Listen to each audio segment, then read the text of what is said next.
Welcome back to the Raw Feed. I'm Gary Franchi, and we are streaming live to millions worldwide on YouTube, plus our freedom fighters on Rumble and X. What sets us apart from every other show out there, we don't just talk at you, we talk with you. Your reactions, your comments, your take on today's explosive news, that's what makes this show so electric. So hit that share button, text the stream to your friends, bypass big text algorithm together. And for our X Warriors, repost the show right now to your followers. Let's blow this thing up.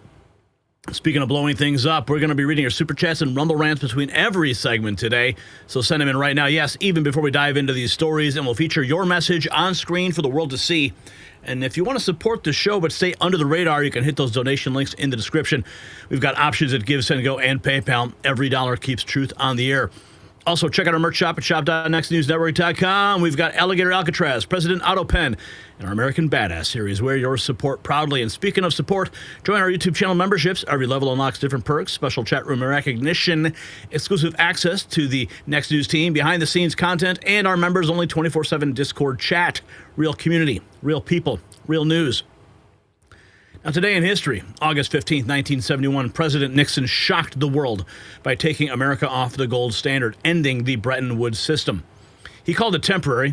54 years later, we're still waiting for that temporary to end.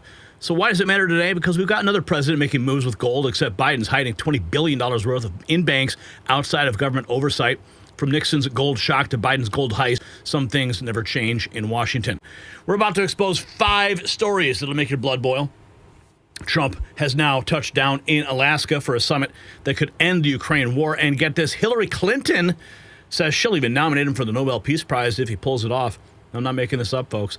Meanwhile, Biden's crew pulled off the greatest treasury heist in American history. $113 billion vanished in 78 days. Your money gone. Poof. No oversight, no accountability. Down in Texas, the redistricting war just went nuclear. Democrats literally fled the state to block new congressional maps, while Gavin Newsom openly brags about rigging California's districts. This is about 2026 control of Congress, and they are not even hiding their power grab anymore. Plus, we've got a New Jersey town just passing a law to throw parents in jail if their kids commit crimes. You heard that right. Your kids screw up, you go to prison. And folks, Las Vegas is dying. Gaming revenue down 40%. Blackstone owns 30% of the strip, and their CEO just got executed in broad daylight at their Manhattan headquarters. The killer, a casino worker. Connect the dots. This is the same Blackstone buying up every house in America, jacking up rents 38%, turning your kids into lifetime renters. When you squeeze people that hard, something has got to give. The establishment media won't touch these stories with a 10-foot pole. Why? Because their corporate masters are these stories. But you are here. We're here. And together, we're going to expose every last bit of it. This is the Raw Feed, where truth isn't filtered, edited, or approved by corporate overlords. It's raw, it's real, and it is right now. So buckle up, freedom fighters. Today's show is going to blow the lid off the biggest scandals they thought they'd buried. So let's get into it and welcome you to the show. Ms. Pothead Kenny, Running Bear, Deb Noble, Sifu Mech. We got Jeff in the house. Who else is here today? It is Friday. It is not Hawaiian Shirt Day in the studio. We got Scott Edwards, Michael Thomas, Jeremy Olson, Michael Jones, Nicole Vandergeest, Denise Horton, James Fay, Dean E., Michael Thomas, Michael Jones. Everyone filing in, and make sure we got Chino Jr. Make sure you send those shares out right now. Let's get those numbers up tonight. Great to see everybody here. Scooby Dragon's here. Some skater guy in the house. Michael Marasto. Irving, what's up? Irving, good to see you here. Sean Cook, raise the vibe, he says. Raise the vibe. That's what we are all doing collectively as warriors for truth. Now, let's get into... yeah, it looks like we are getting a little bit of a blur. A little bit of a... that's funny. That's not funny, though. Let's see. I don't know if there's anything I can do about that. Let's see what we're looking at here. Wow. Okay, well, maybe it'll clear up. I'm not sure. Damn, that's really bad, actually. Yeah. And literally nobody's here, so it doesn't make any sense why we have overload on the network at this time. Maybe give it a second. Wow, that's really bad. I've never seen it that bad before. Man, way to kill the momentum, Brian.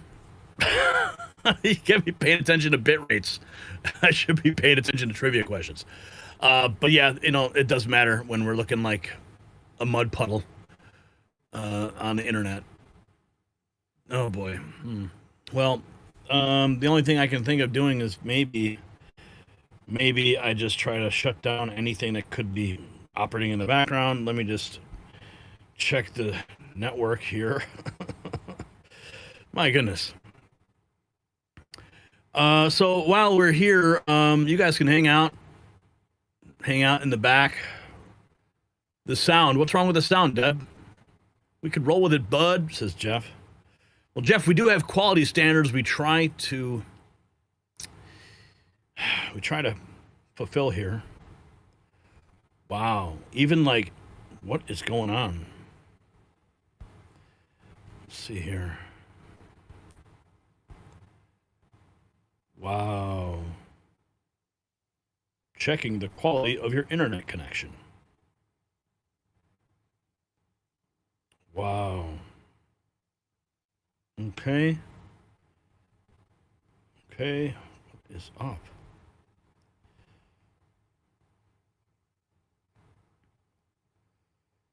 Okay, let's see here. Pause a device. Let's take a look and see what could be causing a problem here. Let's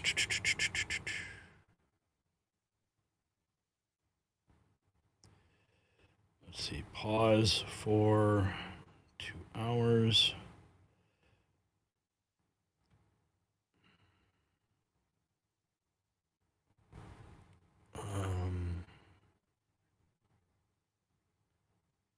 Yeah. Let's see. What else is going on here? Maybe we'll pause that for a couple hours.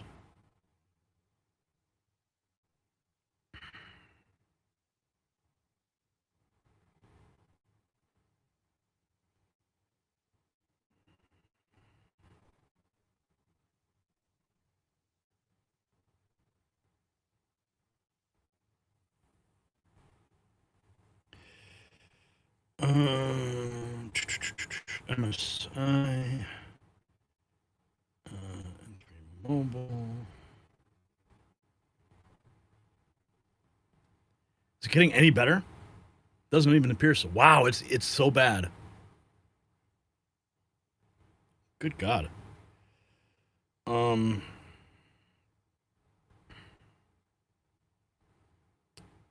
Maybe Brian, can you try to like just disconnect my camera and reconnect it? Maybe that'll help somehow. Okay, we'll be right back, guys, while we work on this.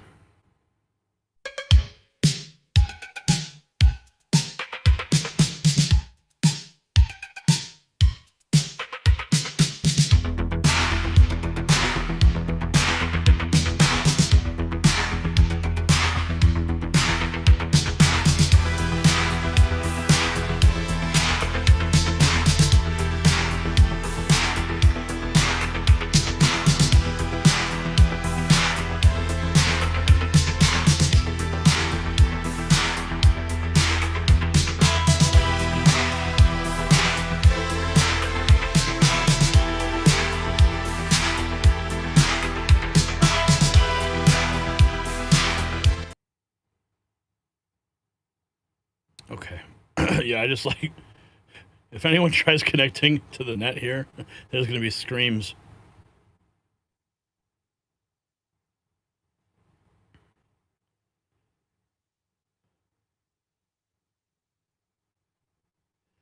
I don't know. I have no idea, but I just shut down like half the devices that could potentially be leaking.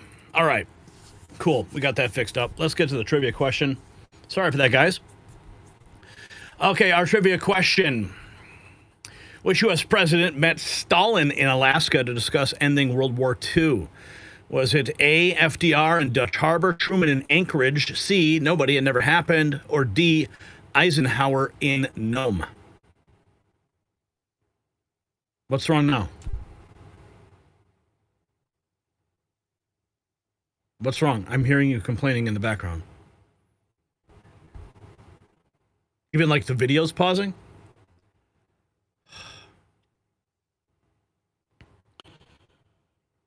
Oh my Lord.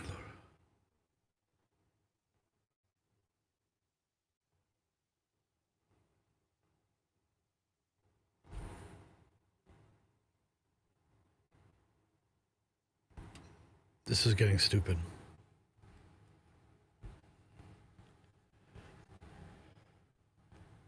Are serious?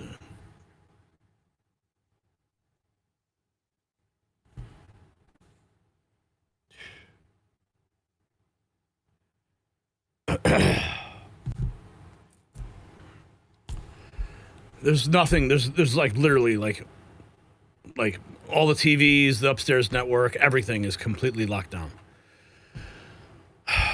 Okay. That's the wrong trivia question. That was yesterday's, by the way.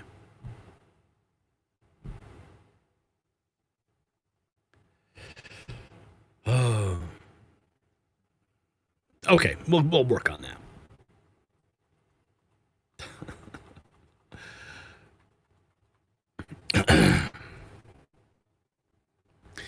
Something massive is happening in Alaska right now. Air Force One just touched down, and what happens next could change the course of history.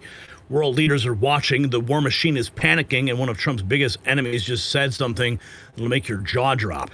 This isn't just another diplomatic meeting. This is a showdown that could end a war that's killed hundreds of thousands of people. But here's the kicker. There are people right now in the streets trying to stop it. They don't want peace. They want more blood. And the reason why will shock you. The next few hours in Alaska could determine whether we get World War III or world peace. So keep on watching. Now, if you're getting close to retirement or just thinking ahead, you've probably done a solid job of saving, but here is something that most people don't consider. How much of that money is sitting in cash? It might feel safe, but holding too much cash guarantees one thing. You are losing purchasing power. Inflation eats away, and the dollar's value keeps slipping. That's why more people are looking at real assets like physical gold and silver to protect their savings. Noble Gold Investments makes it easy. Visit nextnewsgold.com or call that number on the screen, 877-646-5347. Now, big news. This is just, I can't believe how bad this is. The only thing I can think of doing here at this point is literally like rebooting the entire network. Like doing a hard reboot of the whole network.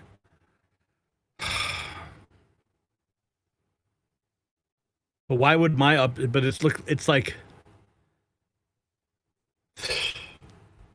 it's ridiculous. Okay, so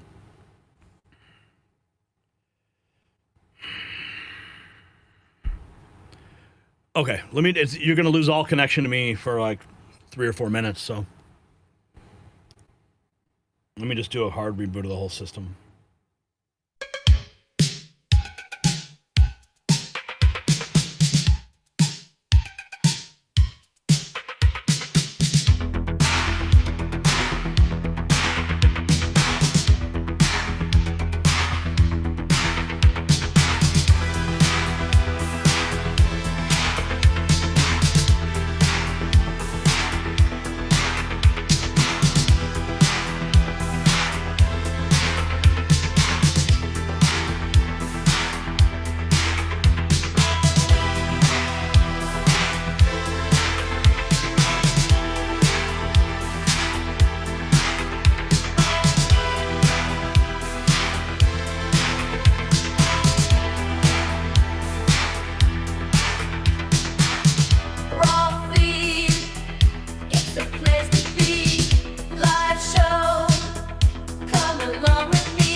Gary, I'll be right back, guys. Sorry about the technical difficulties. Just bear with us a moment, please. Thank you.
All right, hopefully that fixed it. Sorry for the delay, guys. We're going to take this back from the top here, Brian. Let's just get the show on the road here. Because it's Friday!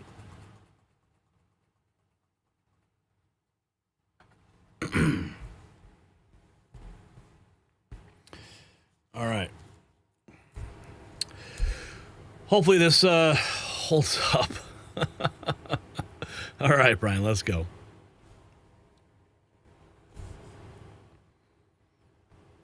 Something massive is happening in Alaska right now. Air Force One just touched down, and what happens next could change the course of history. World leaders are watching. The war machine is panicking, and one of Trump's biggest enemies just said something that'll make your jaw drop. This isn't just another diplomatic meeting. This is a showdown that could end a war that's killed hundreds of thousands. But here's the kicker. There are people right now in the streets trying to stop it. They don't want peace. They want more blood. And the reason why will shock you. The next few hours in Alaska could determine whether we get World War III or world peace. So keep watching. And if you're getting close to retirement or just thinking ahead, you've probably done a solid job of saving. But here's something most people don't consider. How much of that money is just sitting in cash? It might feel safe, but holding too much cash guarantees only one thing. You're losing purchasing power. Inflation eats away at it, and the dollar's value keeps slipping. And that's why more people are looking at real assets like physical gold and silver to protect their savings. Noble Gold Investments makes it easy. So visit nextnewsgold.com or call that number on the screen, 877-646-5347. And when you talk to Colin, tell him Gary said hello. All right, we got a lot of breaking news out of Alaska, and we just got this image in Zelensky watching the peace summit right now.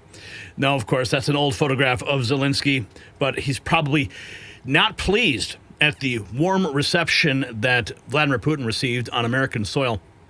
And the memes are already coming in fast and furious. Check this out. Without us, let me tell you, you don't have the cards. With us, you have the cards.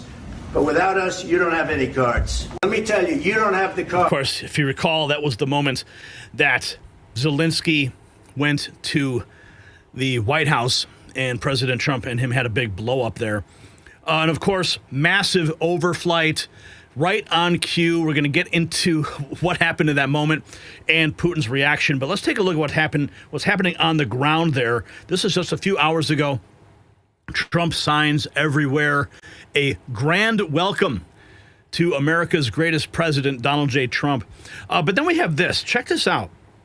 This is really curious, and even Donald Trump is reacting. Listen to this. And President Putin. This is Hillary President Clinton. Trump were the architect. This is Hillary Clinton. If President Trump were the architect of that, I'd nominate him for a Nobel Peace Prize. We are on the precipice of a meeting between President Trump and President Putin in Alaska. Drawing on your experience as Secretary of State, if you were en route to Alaska, what would you be looking to get? What does an acceptable deal look like? He is not meeting with a friend. He is meeting with an adversary, and an adversary who wants to see the destruction of the United States and the Western alliance.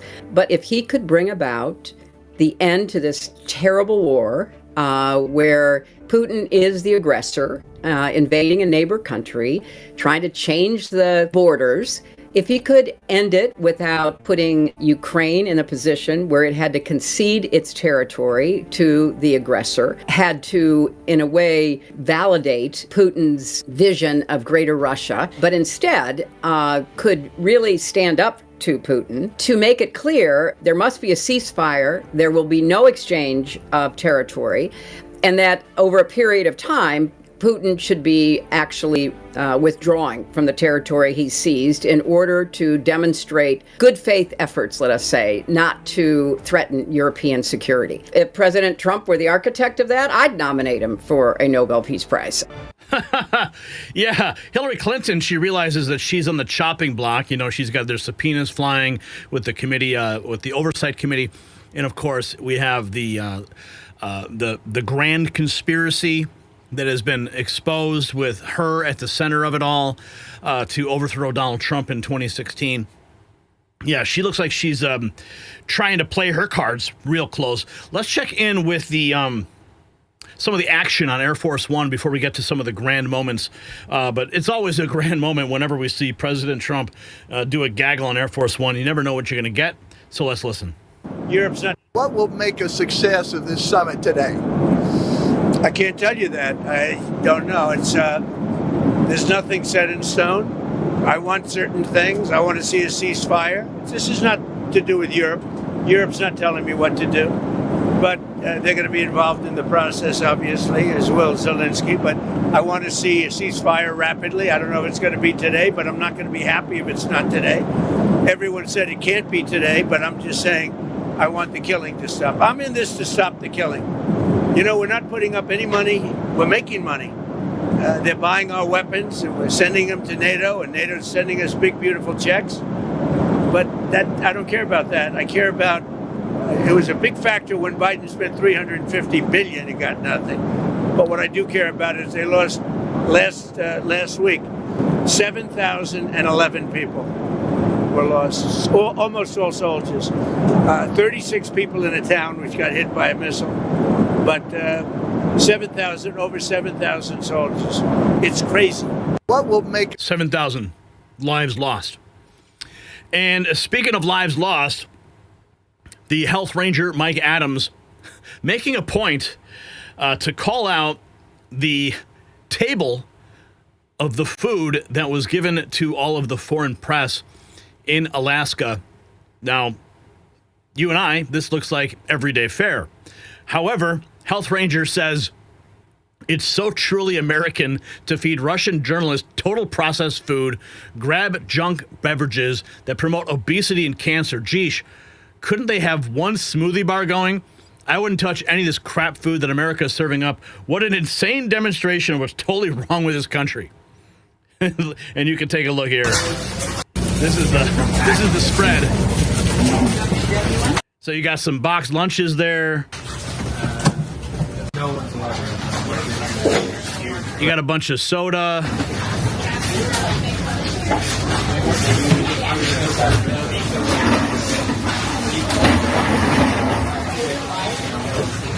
And you got all your junk chips. Hey, there's some fruit. Look at that. A couple baskets of fruit. And looks like some gummy bears. No wonder Mike Adams is pissed. All right, let's go back to Air Force One. We got some more. This is a little bit of a longer clip. We may not play the whole thing, but listen. If it's not today, everyone said it can't be today, but how are you?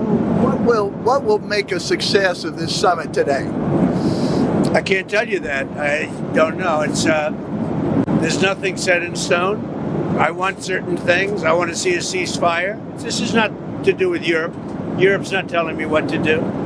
We 6 people in a town which got hit by a missile, but over 7,000 soldiers. It's crazy. Could you describe a little bit, Mr. President, because I know you've had a lot of phone calls with President Putin. What's the difference in a face-to-face, in-person meeting? Look, he's a smart guy, been doing it for a long time, but so have I. Been doing it for a long time. And here we are, we're president. That was much more difficult than what I'm doing today, believe me. So we get along. There's a good respect level on both sides. And I think, something's going to come of it. I noticed he's bringing a lot of business people from Russia. And that's good. I like that because they want to do business, but they're not doing business until we get the war settled. You can talk about business. We have the hottest country on earth. We have the hottest economy on earth. We have the hottest country. We just set a new stock market record again. We have hundreds of billions of dollars flowing in from tariffs. We're the hottest. We were a dead country, like doornails, a dead country. 1 year ago, we were dead as a doornail, and now we have the hottest country. And he wants a piece of that because his country is not hot economically. In fact, it's the opposite. And China's not doing well economically, but look, I want everybody to do well. The war's got to stop and the killing's got to stop. Mr. President, what do you stop? Thank you for coming back to take questions. We saw that Russia continued its violence into Ukraine last night, launching even more drones. What did you make of that? I think they're trying to negotiate. He's trying to set a stage. I mean, in his mind, that helps him make a better deal. It actually hurts him. But in his mind, that helps him make a better deal if they can continue the killing. Maybe it's a part of the world. Maybe it's just his fabric, his genes, his genetics. But he thinks that makes him, gives him strength in negotiating. I think it hurts him, but I'll be talking to him about it later. It's on the table for discussions today, Mr. President. Are the territorial swaps on the table? Will you be discussing that? They'll be discussed, but I've got to let Ukraine make that decision. And I think they'll make a proper decision. But I'm not here to negotiate for Ukraine. I'm here to get them at a table. And I think you have two sides. Look, Vladimir Putin wanted to take all of Ukraine. If I wasn't president, he would right now be taking all of Ukraine. But he's not going to do it. Mr. President, what did you mean? Just one thing. What about the possibility of the United States providing security guarantees to Ukraine? Maybe. Along with Europe and other countries. Not in the form of NATO, because that's not going to, there are certain things that aren't going to happen. But, along with Europe, there's a possibility of that. Mr. President, mention the number of business people that President Putin is bringing along. Is that something that you want to discuss with President Putin at this meeting? Yeah, if we make progress, I would discuss it, because that's one of the things that they would like. They'd like to get a piece of what I built in terms of the economy. Just so you know, we were a dead country with our economy. He wouldn't be interested. He wouldn't have been interested a year ago with the Biden economy. But he is interested in the Trump economy, because wait till you see when those factories start opening up. We have hundreds of factories all over the country, and that includes auto factories, AI factories, and every other. They're all coming in because they want to beat the tariffs. Because if they open here, they don't have to pay tariffs. If they don't open here, they have to pay, in some cases, 200%, 300%. I haven't even set some of the tariffs yet. I'll be setting tariffs next week and the week after on steel and on, I would say, chips. Mr. President. All right, let's keep going here. We got some more. Check this out. President Trump, he's famous for his handshakes. Look at that. You see that? That's the power move right there. Everyone sees it every single time. Every world leader he meets, he pulls them in. It's the pull. He shakes their hand, pulls them in. I want to watch it again. Watch it closely. Boom. Pulls them right in. Power move from President Trump right there on the tarmac. And of course, now, I want you to watch this. Watch this. Now, what they're looking at are those bombers showing up. Look at Putin. Look at his face. He was watching very closely. A massively well-timed flex by President Trump. We're going to show you some more of that in a minute. But here's President Trump talking with Brett Baer on Air Force One with an exclusive. President Trump, we're going for a meeting. What's going to happen if it doesn't work? Records in the office with President Trump on Air Force One, heading in. What's your initial feeling? How are you feeling about what you're going to get out of this? I think we're going to do very well. Our country is doing very well. We're setting records economically like we never have before, including the stock markets are all at a record high. We're taking in trillions and trillions of dollars with tariffs. We're going for a meeting with President Putin in Alaska, and I think it's going to work out very well. And if it doesn't, I'm going to head back home real fast. I mean, if it doesn't, you walk. I would walk there. In the office with... He would just walk. Now, here's another epic moment. President Trump departing for the Arctic Warrior event where discussions with Putin will take place. And look who's in the car. Vladimir Putin riding in the Beast with President Trump. I was really curious about how this would go down. If both world leaders would take separate vehicles. But there it is. There's Putin riding in the Beast with Trump. And what's even cooler is what's in the background. Now, I'm not sure if you can see it in this angle, but we have another angle. I'm going to show that to you in a minute.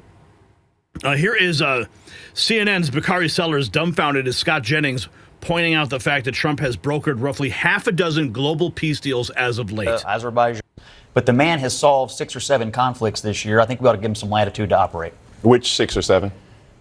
I'm sorry, are you not watching the Which news? 6 or 7? Well, we just did Azerbaijan, we did Rwanda, we did Israel, Iran. Israel, Iran, what? What peace deal did I miss? End of the 12-day war. I mean, so you 6 or 7. I mean, you that's living on Earth too? I mean, no, but Azerbaijan, Rwanda, what? What are we talking about? Casey, the fact is we still have a country a world that's on fire. And this is the problem with Casey. What are you asking me for, Scott? I'm asking you to come in here and tell people the truth. Donald Trump has created a track record this year of helping settle several conflicts So several isn't different than 6 or 7. So I was letting Bukhari. First of all, I will say this. We did see, Scott, to your point, after President Trump locking in peace deal after peace deal. Here is the White House official video of the moment when Vladimir Putin walked up and the handshake occurred. I'm getting word now that the press conference between the two is about to begin, so we're going to see if we can get some of that footage as it comes in. This is all happening right now. Trump greets Russian president at the historic summit. This is a flashback to February of 2017. Trump was a brand new president and politician trying to do what was right for the world. Because of Russiagate, even this statement set off a media frenzy of Trump cozying up to Putin. They just couldn't let him be president. Russia and the United, but it would be much easier for me to be so tough. The tougher I am on Russia, the better. But you know what? I want to do the right thing for the American people. And to be honest, secondarily, I want to do the right thing for the world. If Russia and the United States actually got together and got along, and don't forget, we're a very powerful nuclear country, and so are they. There's no upside.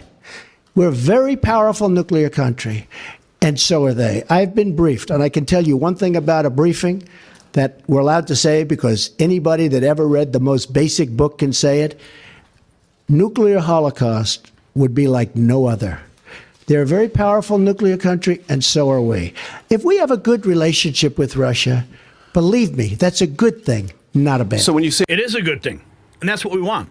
We want peace, we want trade, we want economic security for the world. What would you rather have? Bombs flying or trade occurring? I mean, that's basically the bottom line. Here is another famous image here of Putin and Trump in the beast. Absolutely unbelievable to see that happening. Elderly people in Anchorage town hall pointing out, are actually protesting President Trump's meeting with Putin, trying to end the war. Stay home dictators. Look at these people, all with Ukrainian flags. I mean, all Trump is trying to do is broker peace, and these people are out there protesting him. That's fine. You guys want to take a side, but how about we just all take the side of peace? I can't, it just blows my mind. Some of them are even wearing masks. I don't know. What year is it? Here's another shot of that famous handshake. President Trump and Putin stand on stage briefly and shake hands again at joint base. Elmendorf, Richardson, and Anchorage. Now, let's check this out. President Trump says Ukraine must decide its own future, but he'll get both sides to the table. I think they'll make a proper decision, but I'm not here to negotiate for Ukraine. I'm here to get them at a table, and I think you have two sides. Look, Vladimir Putin wanted to take all of Ukraine. If I wasn't president, he would right now be taking all of Ukraine, but he's not going to do it. So, Ben, territorial land swaps, is that what you think we could see today? Because, you know, Zelensky... This is Real America's Voice, Ben Berquam. And he's not going to give anything else up. That's what he says. But is this what we could see today as a possible outcome, as a land swap? Well, Zelensky's in a tough spot. I mean, he's put himself in this position. He's made a lot of big claims about this. And getting back to the last question you asked me about the proximity of a lot of these communities. There's proximity. There's also there's love in some of these communities. There's connection to families in some of these communities. There's also a lot of hate. There's a disdain for the Russian Empire, for the USSR, for the history of that, for the KGB and what Russia was to a lot of these communities. And so there is on the Ukraine side. There are a lot of people that don't want to give up anything, but you're also in a position where if you don't, how many more deaths, how many more lives, how many more young people are going to lose, how much more of this generation will you not be able to replace? So it's clearly on the table. How much will they give up? I agree with Steve. I don't think Russia is going to give back anything that they've taken. And the saddest part about this is this really started because of external forces, NATO basically going into Ukraine saying, we'll bring you to the table, and Russia saying that's a deal breaker. You're going to start a war. And we allowed that to happen. We were a part of it under Obama, pushing those conversations. And now we've seen, over a decade of lives lost because of it. So when it comes to it, you got to ask the question, what's more important, land or lives? And I think that's the question that's going to be asked, and the answer that's going to have to be answered by both sides. And of course, NATO is one of the main reasons why this entire conflict began. NATO expansionism. Look at that shot again. Look at that shot of Putin watching those B-2 bombers fly overhead. Here is more from Bret Baier and President Trump on Air Force One. So if you were to paint a picture of what perfect looks like coming out of Alaska today, what does that look like in your mind? Look, it's not for me to negotiate a deal for Ukraine, but I can certainly set the table to negotiate the deal. And our next meeting will have President Zelensky and President Putin and probably me. I'd like to focus on doing our country, but, I get these interruptions. I've solved 6 wars in 6 months when you think about it. And that's from Pakistan to India. That was going to be a terrible one. Planes being shot down. That was getting ready to flare. And then nuclear powers and so many others. And so if you were to paint and also consider the ceasefire he brokered in Cambodia that we reported on. Here's a grateful American. Extremely grateful. Yeah, first of all, why'd you decide to come out today? How do you feel? What are you seeing? Yeah, so I'm extremely grateful to be an American. I'm a lifelong Alaskan, and I love my state. I love my country. I always think it's a great opportunity when colleagues and myself and other patriots all across the state of Alaska get to come together and to support our president and to issues that are important to us. Do you have any thoughts about the summit today, and kind of if you have any hopes or like what you want them to achieve? Yeah, I'm really looking for good dialogue amongst both presidents. I'm looking for a conversation that ends in peace and prosperity for all nations. Peace and prosperity is what all of us want.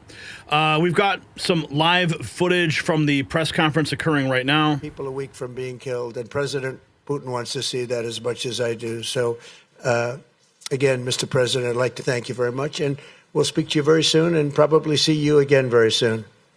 Thank you very much, Vladimir. Next time in Moscow. Oh, that's an interesting one. I don't know. I'll get a little heat on that one, but I could see it possibly happening. Thank you very much, Vladimir. And thank you all. Thank you. Thank you. Thank you so much.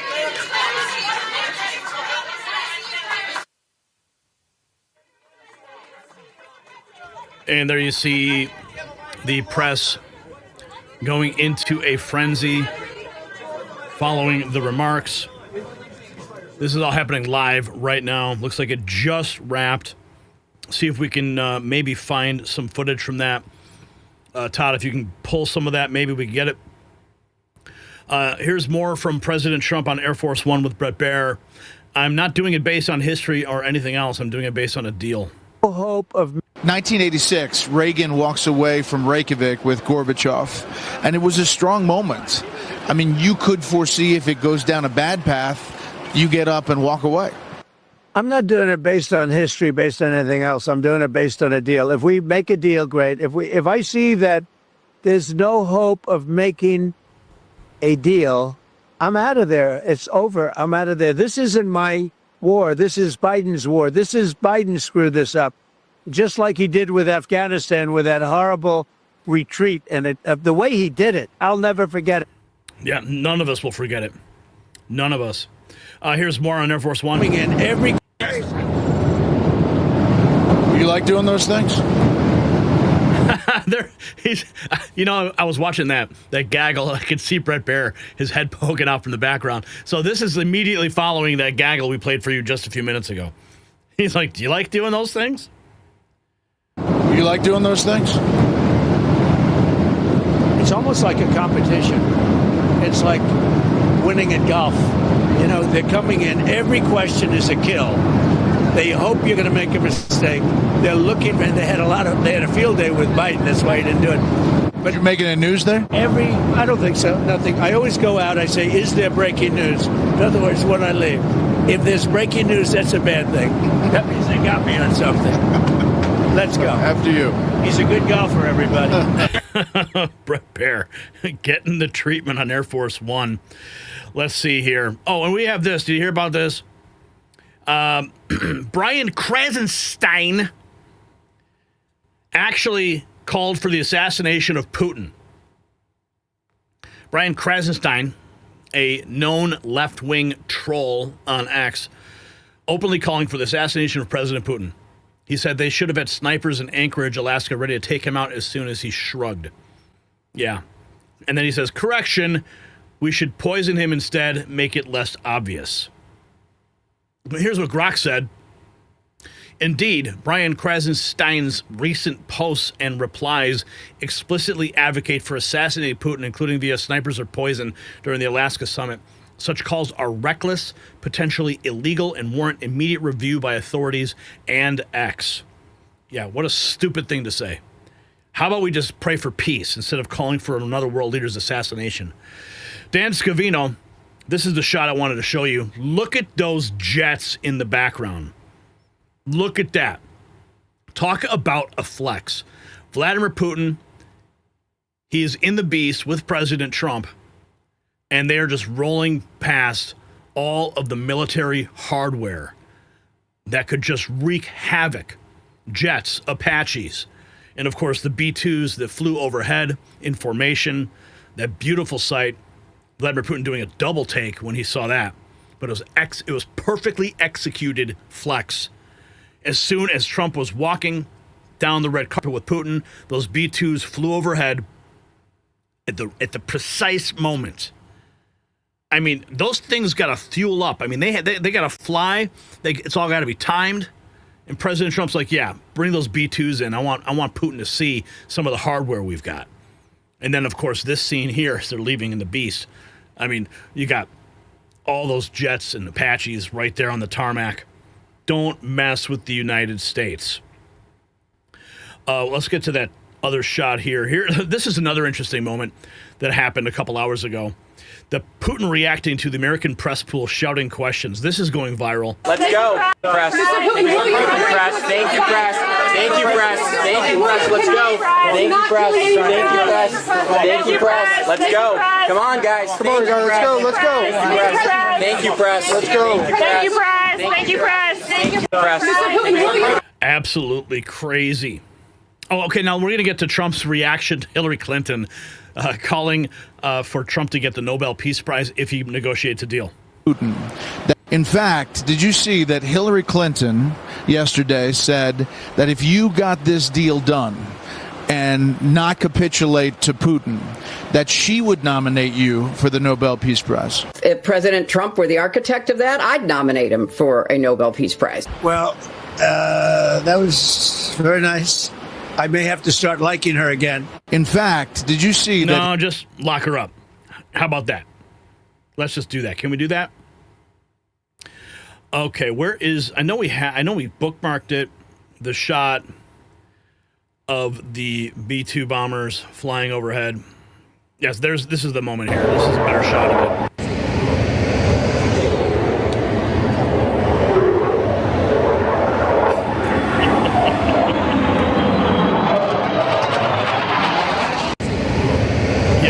With the bull, you get the B-2 bombers. And of course, those are the same B-2s that flew in stealth into Iran undetected and dropped those bunker busters and demolished the Iranian nuclear facilities. I mean, these things are so high-tech and so stealth that they couldn't even detect them. Now, I'm not sure what kind of technology that Russia has to be able to detect something like that, but yeah, everyone's paying close attention. I think we got some video that has just come in from that press conference, so let's see if we can track that real quick here. Okay, we got this. This is President Trump just a couple minutes, literally just 2 minutes ago. Extremely. Just to put it very quickly, I'm going to start making a few phone calls and tell them what happened. But we had an extremely productive meeting, and many points were agreed to.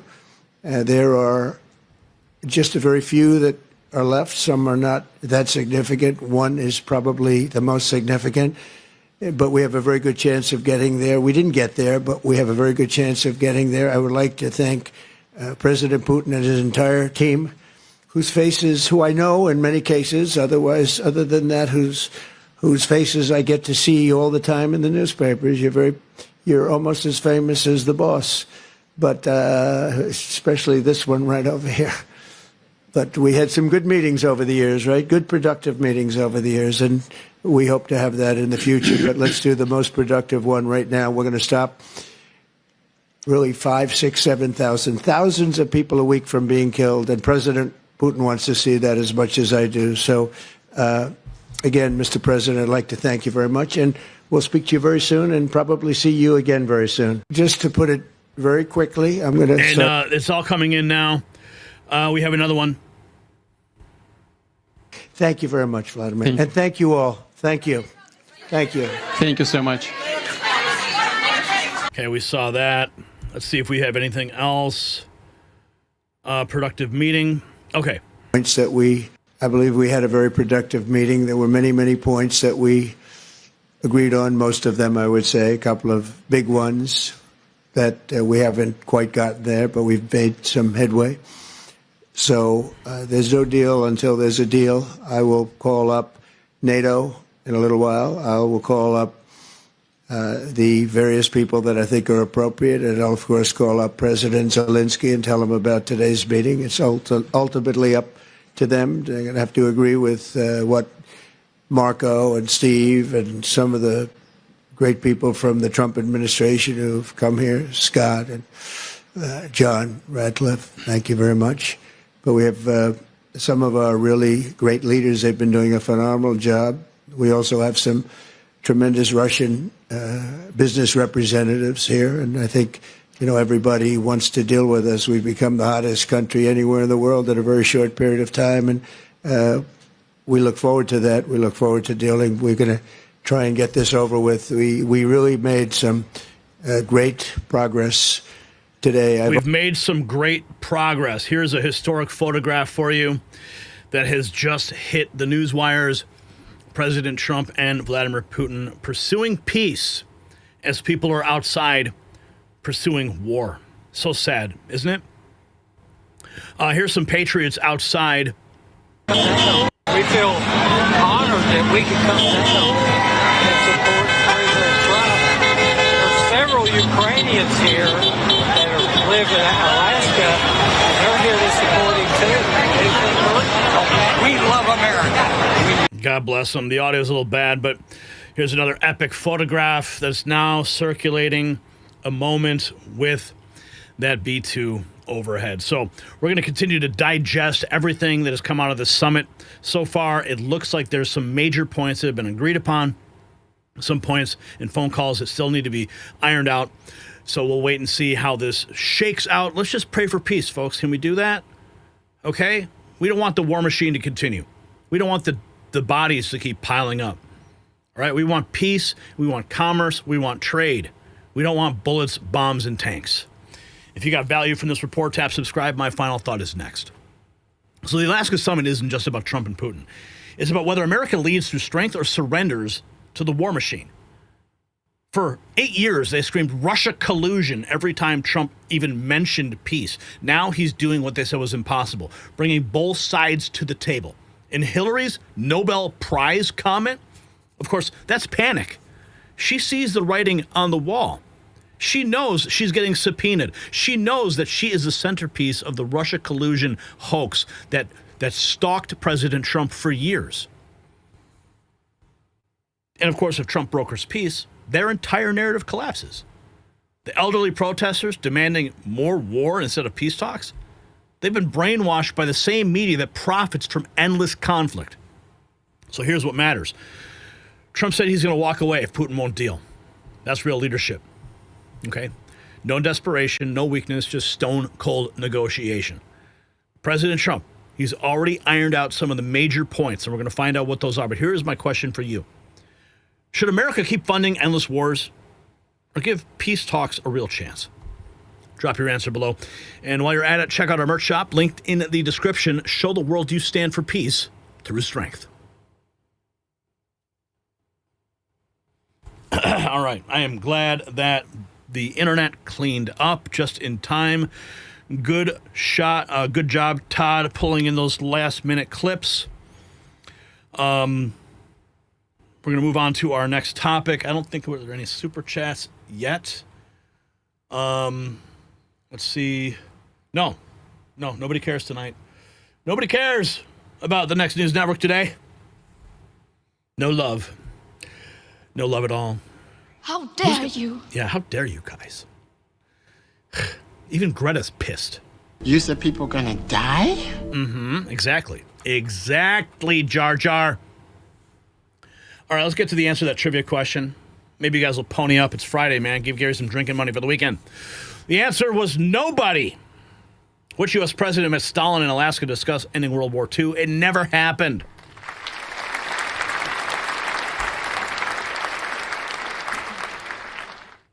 But today's Trump-Putin summit is historic. All right, we're going to move into our next topic of the evening, but first a question for you. What president hid gold from Fort Knox during their final days? Was it A, Nixon during Watergate, B, the FDR before he died, C, none, that's illegal, or D, LBJ in his ranch? Interesting. President hiding gold. All right, there's a lot to cover in this segment.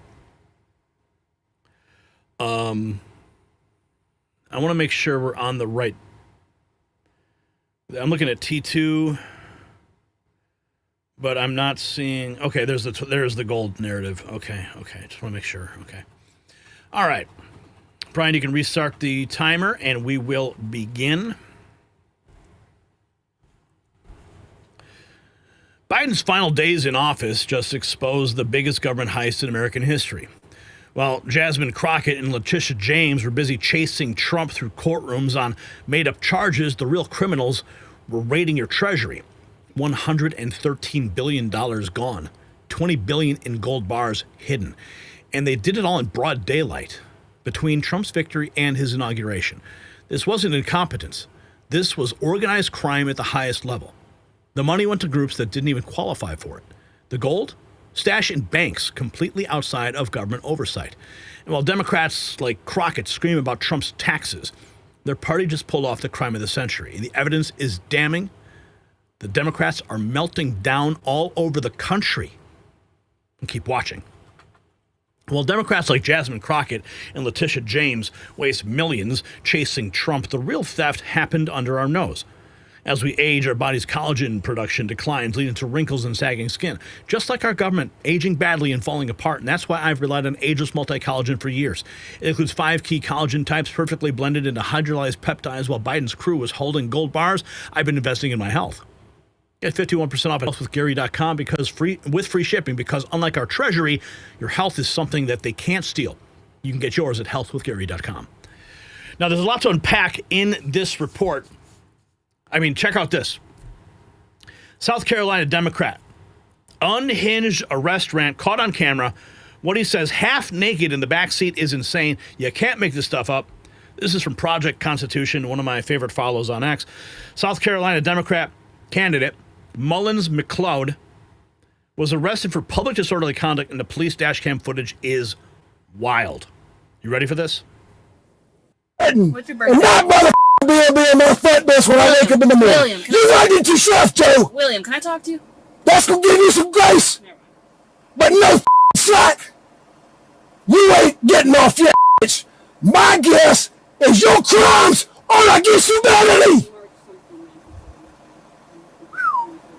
Hey, Terry Matthew. Mr. McLeod. My flames gonna start to slow down a little bit. McLeod. Man, you motherfuckers, man.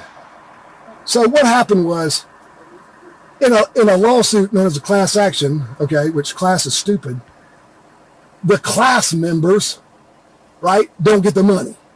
It's everybody at the top.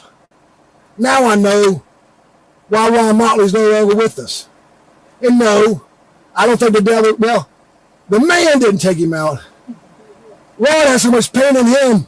The last time I saw him before he died, his eyes were just yellow. Yellow. I know what that is, because I know what that bottle will do to you. That didn't make Ron Motley an unjust man. That made him one of the most just and pure people, humans, to ever walk this earth. Okay, there's a 16-minute video. I'm not going to break it all down for you. But I can tell you what is breaking down is this guy's sanity and his campaign. Of course, Democrats in the backseat of a police car is something we all love to see. And at least here's one of them. Next up, let's make it Hillary Clinton. And speaking of melting down, here's something that Democrats would melt down over. This is what American people wanted, a secure border, and I'm glad to see the Trump administration crack down on illegal immigrants is working. Rand Paul posting that just 60 minutes ago with this image. The world got the message. Kristi Noem says 1.6 million illegals have self-deported. That's 1.6 million illegal voters that Democrats were hoping would cast their vote in the midterms. Oh, and speaking of arrests, the mayor of New Orleans has just been indicted by the DOJ for corruption. This is historic. D.C. Drano writes that LaToya Cantrell made history in November 2017. She was elected as New Orleans' first black woman mayor. And now she's making history again as the city's first sitting mayor to face criminal charges. Breaking news.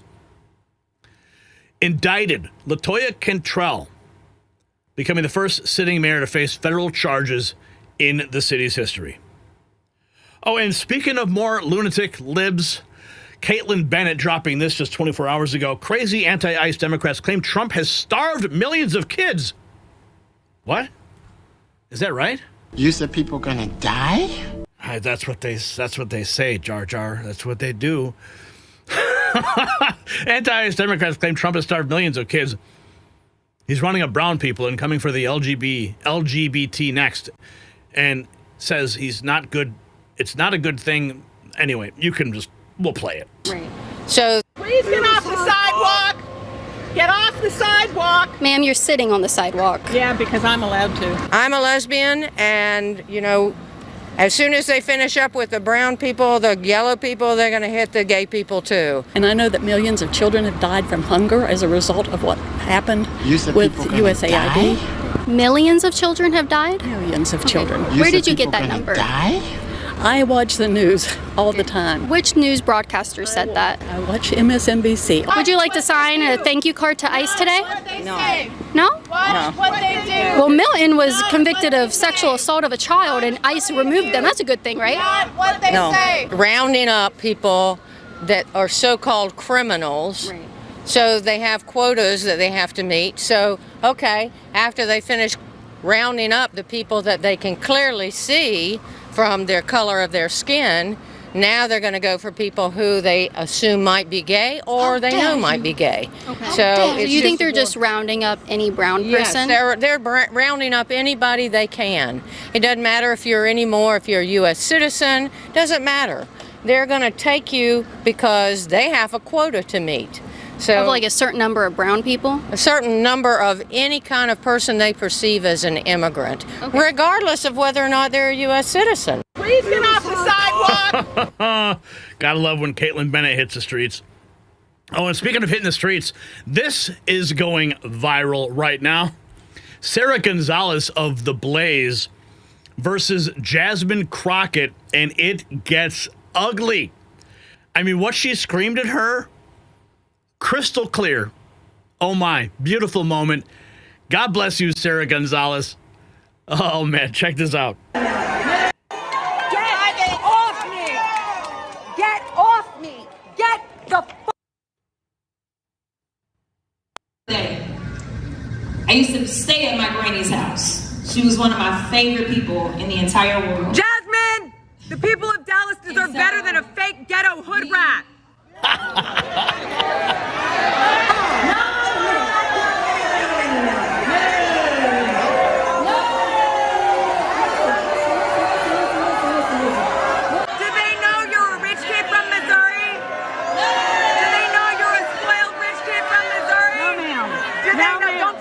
Don't touch me. Get your ass out of here. Get your ass out of here. Get her off me. Get off me. Get out. Get off me. I'm not on you. Get I'm her standing off still. me. All right. Get her off standing me. still. Yes, she is. I'm standing still. Do your people know you're a spoiled rich kid from Missouri? Don't touch me.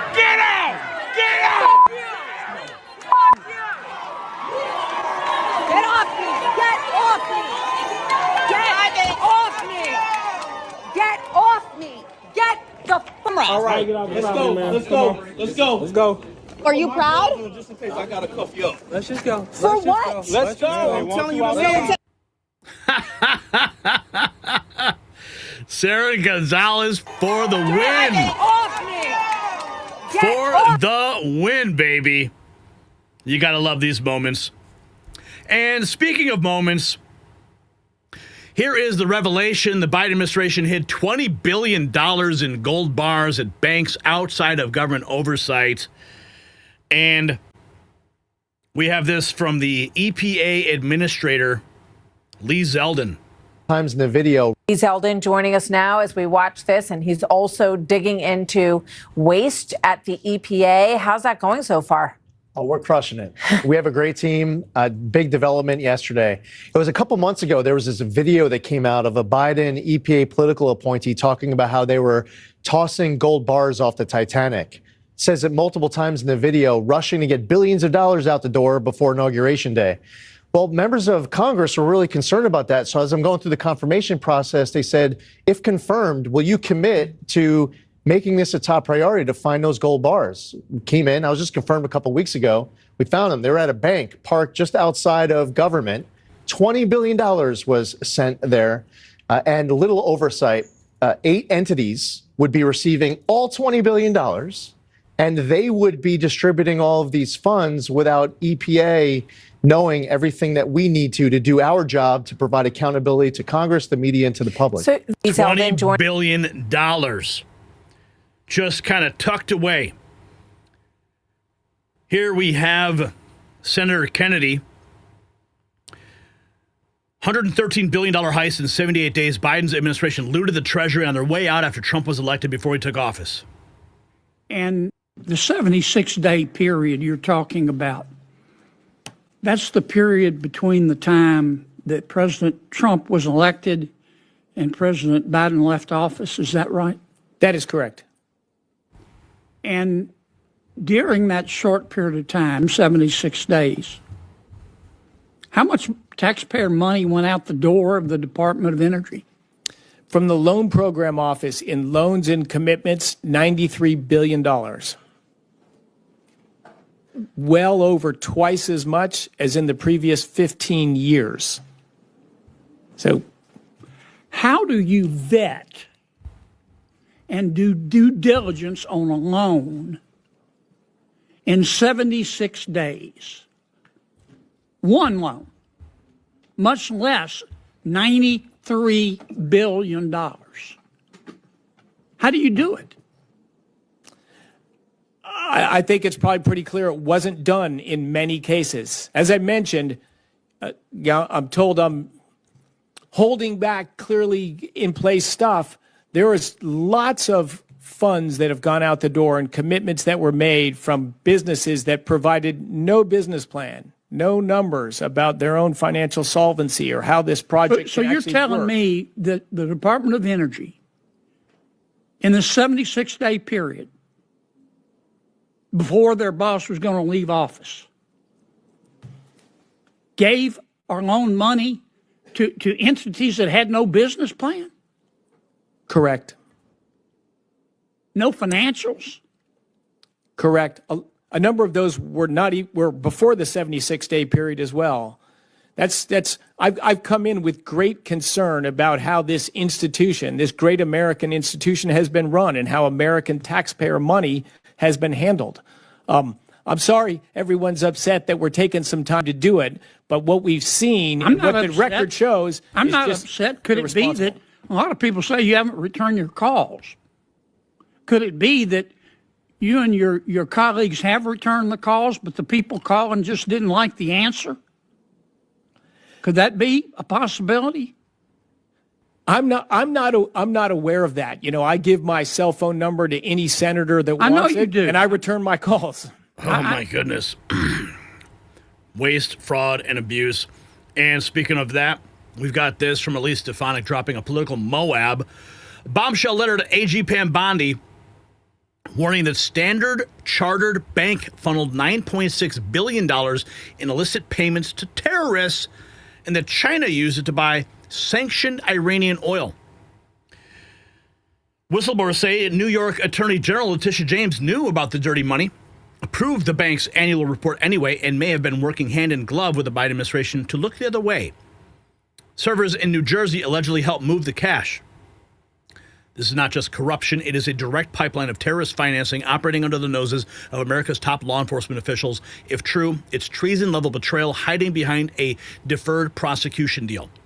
The question now is, will Bondi act, or will the DOJ run out the clock and let this expire on August 19th? The walls are closing in. America deserves answers. Here is the letter that was delivered to Bondi from Stefanik. Here we have more from a delusional Democrat claiming no family has slept in the streets in New York. Of New York City. During our tenure, no family has slept in the street in our city. Did you actually just say on the record that during your tenure, no family has slept in the streets of New York City? Correct. Are you serious? I'm serious, yes. Have you been out in New York City? Have you been in the subways? That is categorically untrue. It blows my mind that you would actually even say that. Those kind of statements are so offensive and obscene. It's almost like you don't live here. I live here. I would suggest you not respond, because that comment is so absurd and everyone in the room knows it. During our tenure, no family has... Yeah, turning a blind eye just so they can continue to get some kind of funding. Here's more on that. Democrat New Orleans DEI Mayor LaToya Cantrell been indicted by a federal grand jury after an FBI corruption probe accused of repeatedly accepting bribes, including New Orleans Saints tickets from a city inspector in exchange for ignoring misconduct. Bye-bye. And here is a shot of Gavin Newsom's America. This is why he can never be president. Absolutely horrific conditions in California. As you know, President Trump is cleaning up Washington, D.C. right now, sending in bulldozers to clean out the encampments, people calling it inhumane and completely ignoring the fact that he's relocating these people to shelters so they can get help. But this might just happen in every major city. President Trump has threatened that. And could be in San Francisco, could be in California, Chicago, Atlanta, Miami, New York. We don't know the extent of the next steps President Trump plans to do to clean up America, but he does have the executive authority if he does declare a national emergency. And then all bets are off. Here we have that lunatic Zoran Mandami. Did you know he's offering free buses in New York now? Apparently that's going to cost New Yorkers $650 million a year. Love back to them. I think of a woman I met on the BX33 a few years ago who said, I used to love New York. Now it's just where I live. There are too many New Yorkers who feel that pain. It is our job to bring that love back to their lives, to bring it back as we freeze the rent for more than 2 million rent-stabilized tenants, to bring it back as we make the slowest buses in the country fast and free. I think of a woman I met on the BX33. So you're going to go ahead and freeze the rent? That's not going to help. It's not going to help at all. It's going to hurt a lot of people. Rent is there to fluctuate with the economy.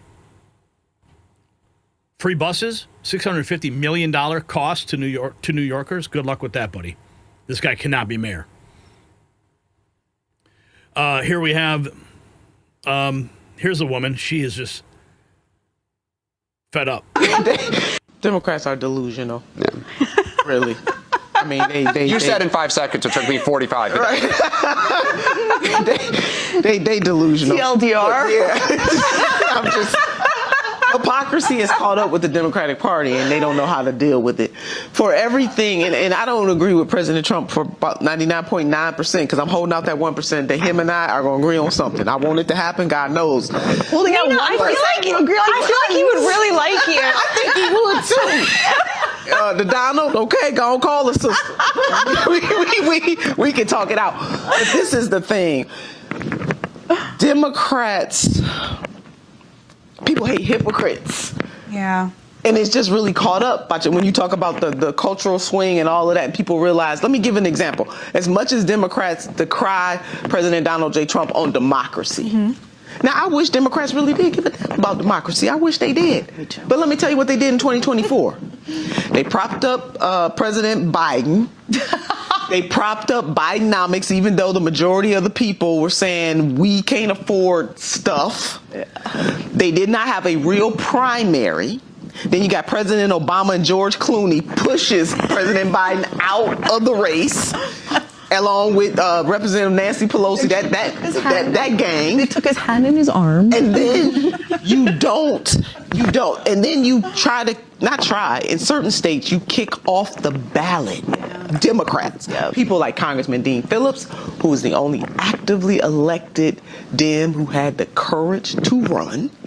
You mess with Marianne Williamson. You mess with people like Dr. Cornel West, et cetera, et cetera. Democrats did that, not Republicans. So it's just examples of people. I think people are over the hypocrisy. And because in the United States of America, we only got two parties, which I think is insane to ask over 300 million people to pick from the two, the pendulum keeps switching back and forth to both of them because I believe most people in this country don't really have a home. Democrats are deluded. If you got value for this report, tap subscribe. My final thought is next. So what we saw with the Biden administration, that's not just theft, it's treason. And while Jasmine Crockett grandstands and guess what's coming to her from Sarah Gonzalez, and Letitia James burns through taxpayer millions hunting Trump, Biden's king pulled off the history's greatest heist. $113 billion in 78 days, $20 billion in hidden gold. Your money, your future gone. Senator Kennedy, you saw nailing it. People need to be locked up, like that Democrat we saw in the back of the police car. But here's the real crime.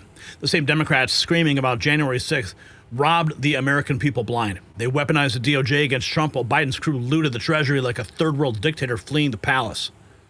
The EPA, Energy Department, became money laundering operations, funding groups that didn't even qualify.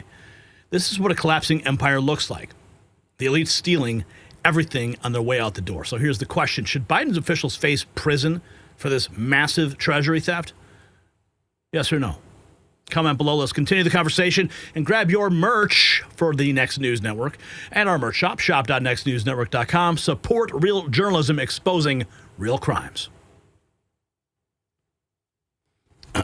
All right.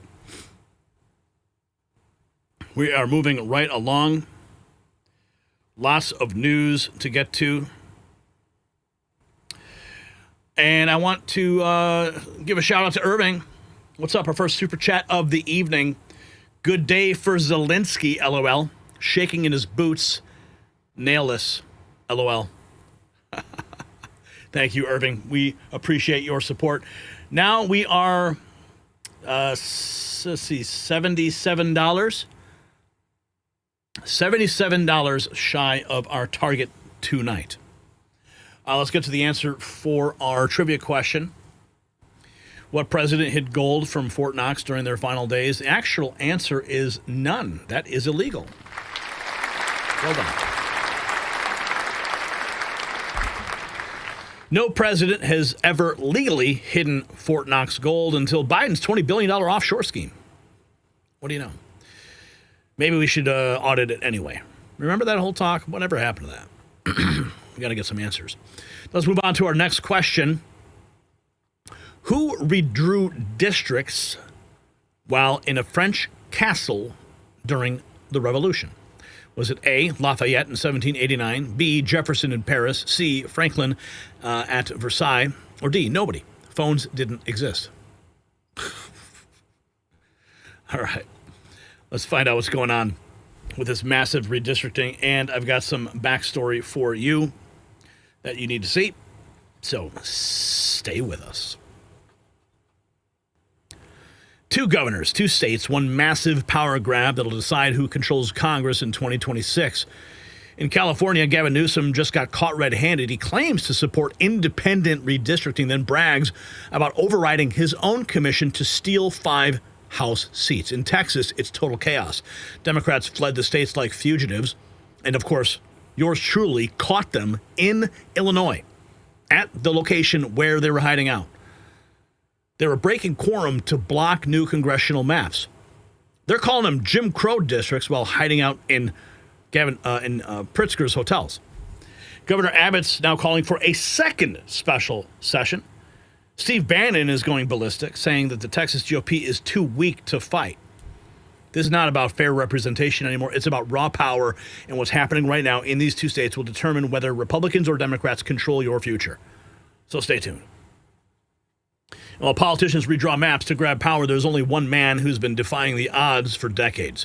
Chuck Norris. He's in his 80s. He's still kicking butt, working out, and playing with his grandkids. How? He made a simple change that has him feeling like he's in his 50s again. His wife started doing it too. She says she feels 10 years younger, has energy all day. Unlike these politicians who steal your representation, Chuck is giving you something real. Watch his shocking video at chuckdefense.com/next. You will not believe just how simple it is. That's chuckdefense.com/next. It's linked down below. We thank Chuck Norris for his support of our work here.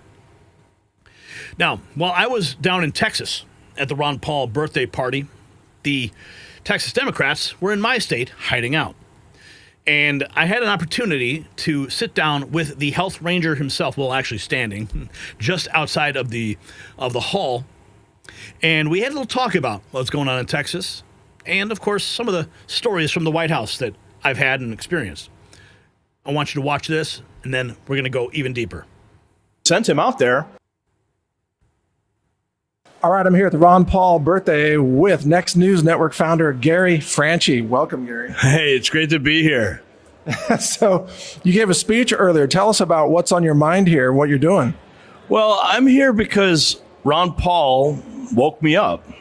And it was, I mean, obviously it goes further back than that. I mean, when I saw Ron Paul and Aaron Russo's film on the big screen, it changed my life, you know, and it put me on a path to just continue to challenge the status quo.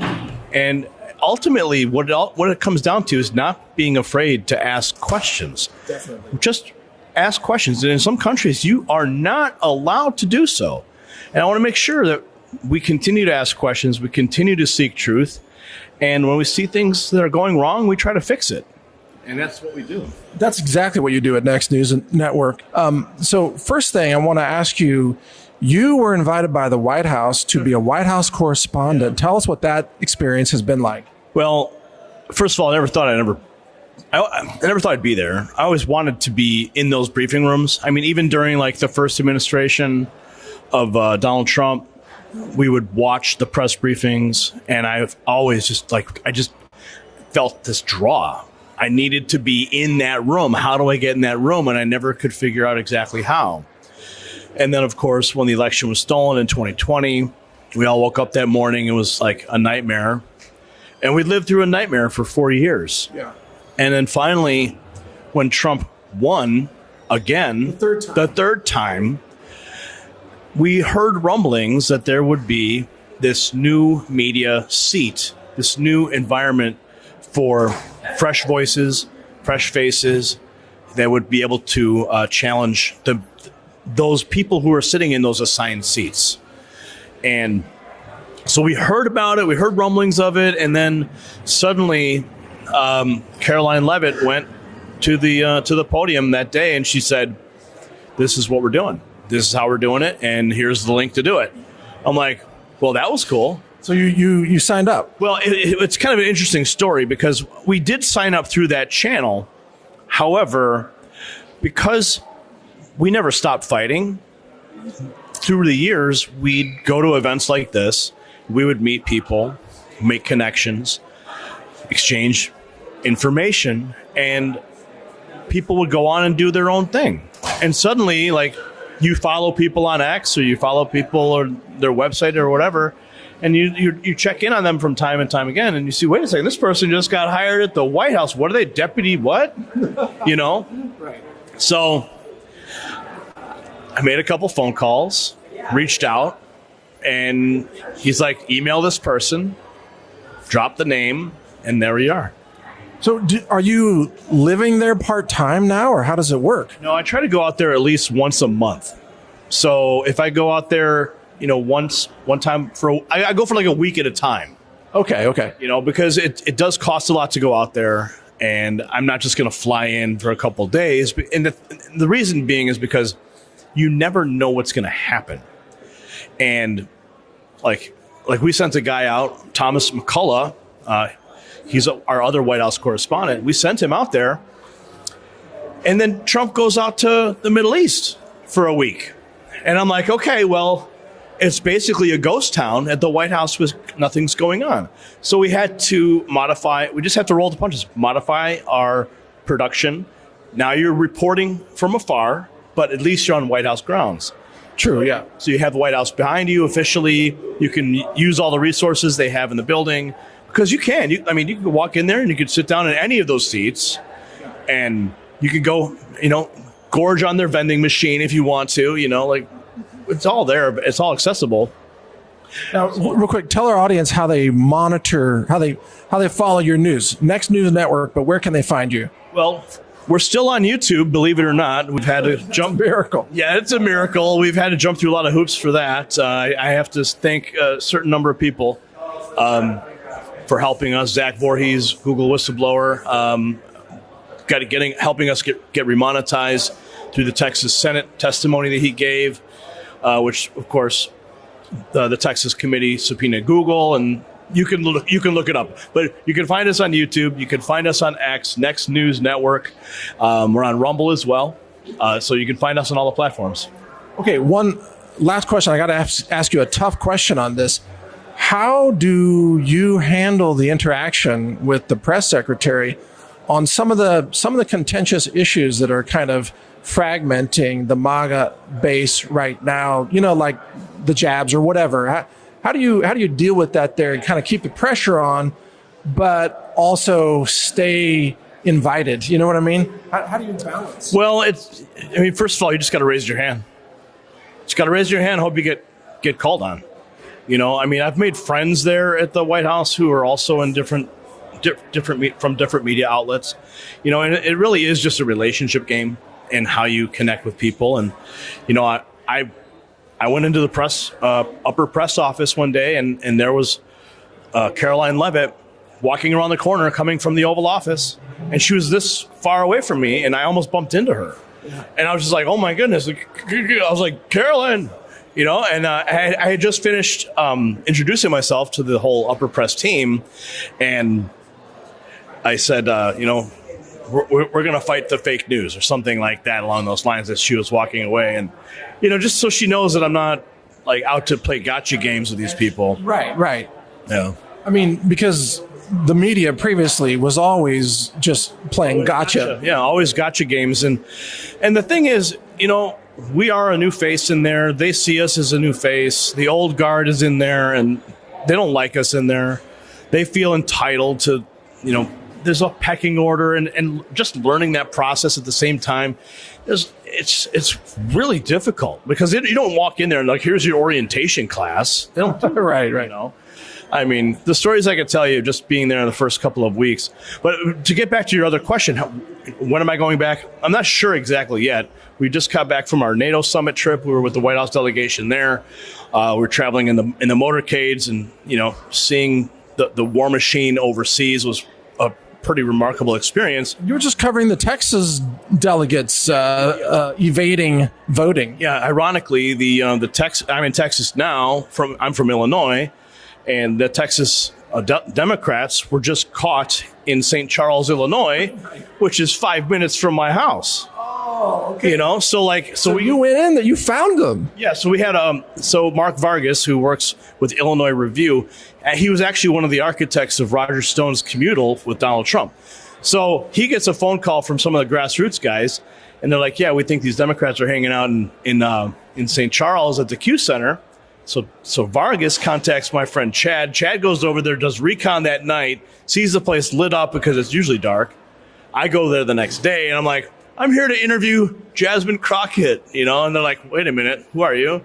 Tell them my name. They bring out the manifest, and he's checking for my name on the manifest, and I see all the names, and I see representative, and I'm like, "Hey, I saw her name. I'm supposed to interview." He's like, "I know you saw, but you're not allowed in."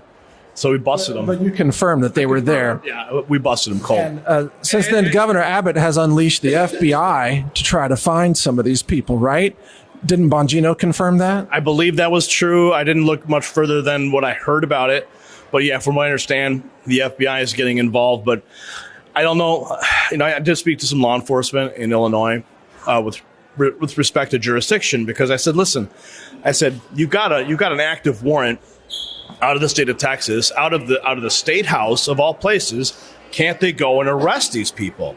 And he goes, listen, Gary, he's like in Illinois, he's like, these guys, you will not find a sheriff or a jurisdiction that is going to go and interfere in this, because you're talking about Pritzker, you're talking about another governor, you're talking about redistricting. Like, it's not going to happen. There's not going to be a cop or a sheriff who's ballsy enough to go in. So, at least I had to find out, but at least we blew the cover. You nailed it. And there were bomb scares the next day. They had to evacuate the building. Turned out it was only an anonymous email that came in. It was frivolous, probably a false flag. Jasmine Crockett finds an anonymous email system and sends it to her, right? So yeah, we caught him up. You're doing great work, Gary, and I just want to thank you for everything that you're doing and for fighting for liberty.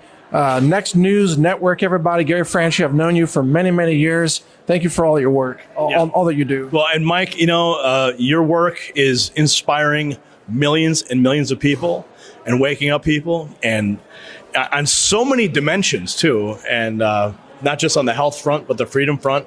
And I think, I commend you for staying in the game for as long as you have, and all the innovation that you've done to help people to maintain their voice. We got to stay on the leading edge of this, like you're doing in D.C., right there on the front lines right now. We're doing our best. All right. Thank you so much, Gary. Thank you.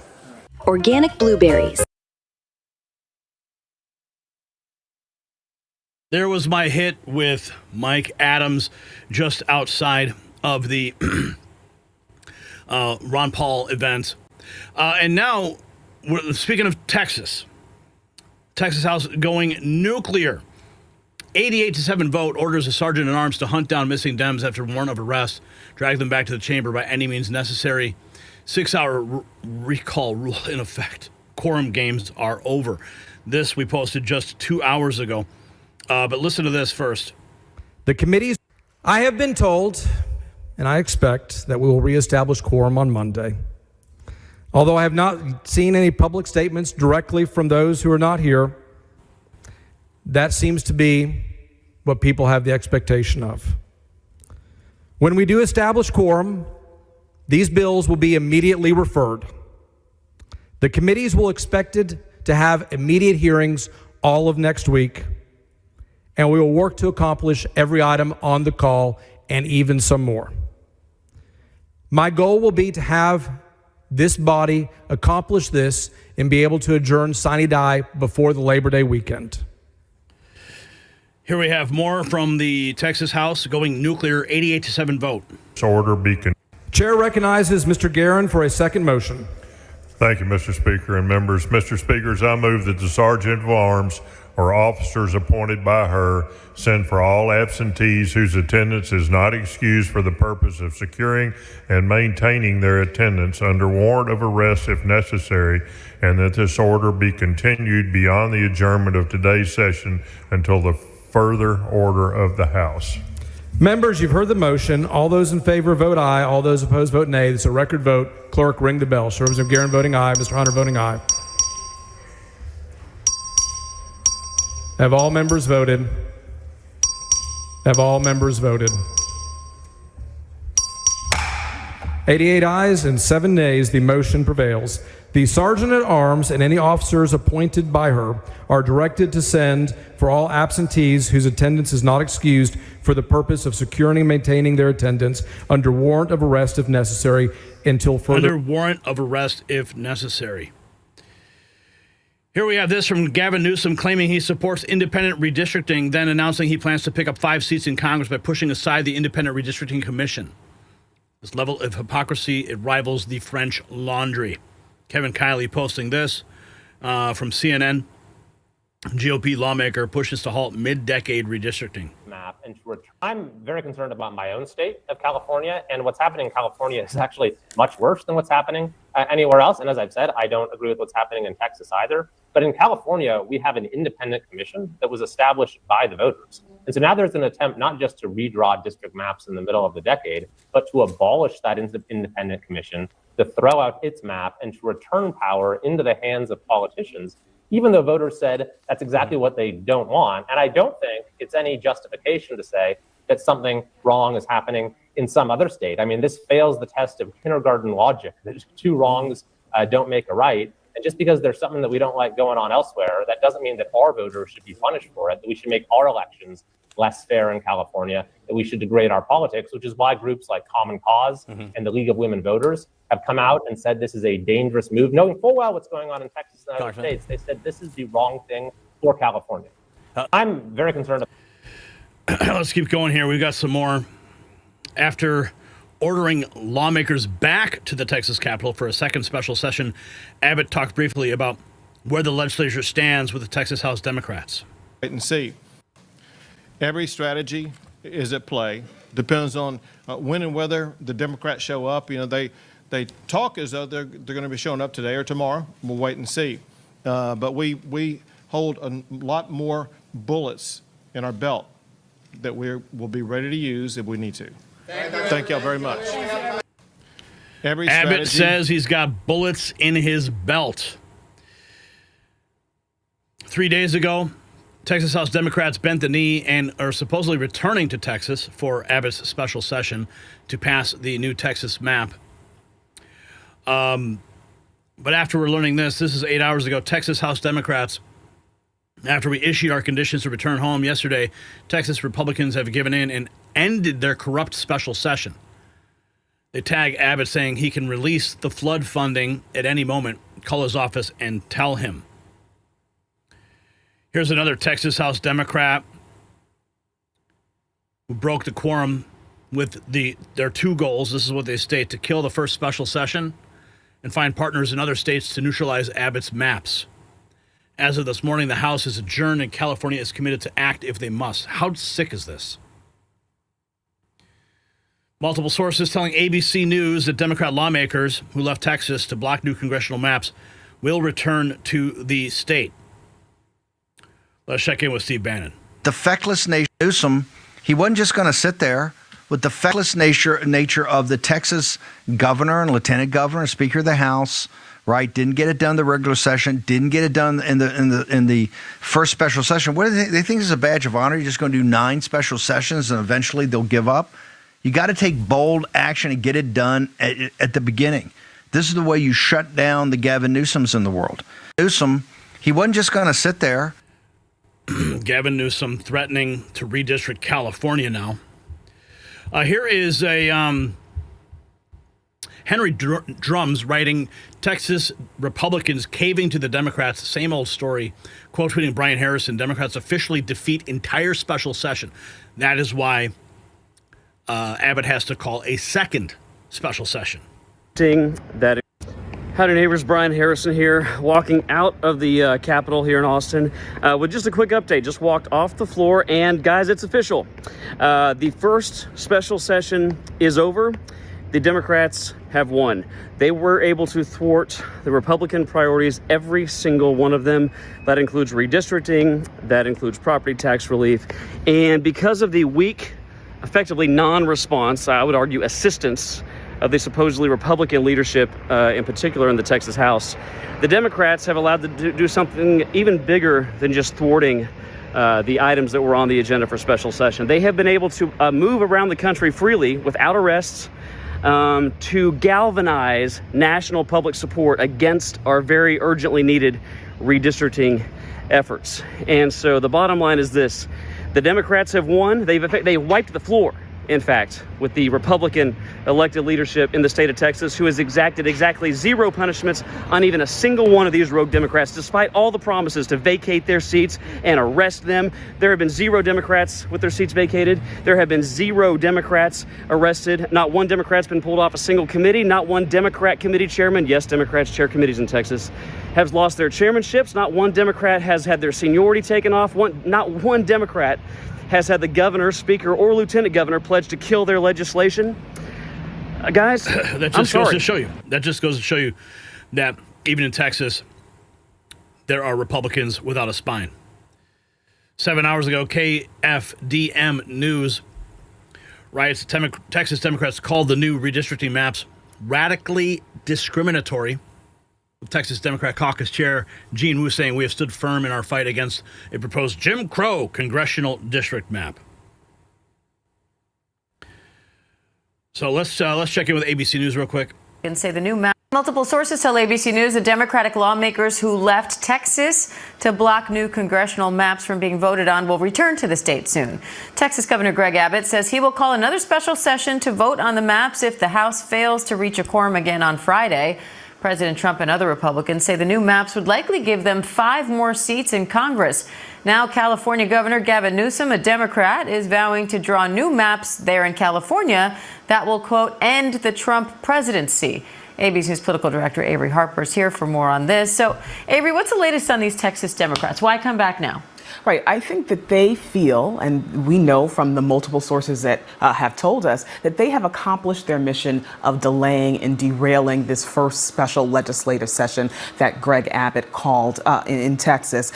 They say that they could come home as soon as this weekend, and they feel like they have also sparked national outrage for these efforts to redistrict mid-decade for explicitly political reasons. Like you mentioned, the Texas Governor Greg Abbott, he is going to call another special session on Friday. And so it's possible that we could see this all reset the clock. And we do know that Texas House Democrats, the legislators in that state who have fled the state, they say that they're going to be issuing demands for the special session, the second special session that we're expected to see called on Friday. What would these new maps mean for the balance of power in Congress if they do pass? Right. We know that the President Trump has called for Texas to pick up 5 seats, 5 Republican seats. And right now, as that stands, that could give Republicans an edge as they try to maintain control of the House. We know that the majority that they have is very narrow, so we know that Republicans are trying to protect that as well. But of course, we know that other states, namely places like California,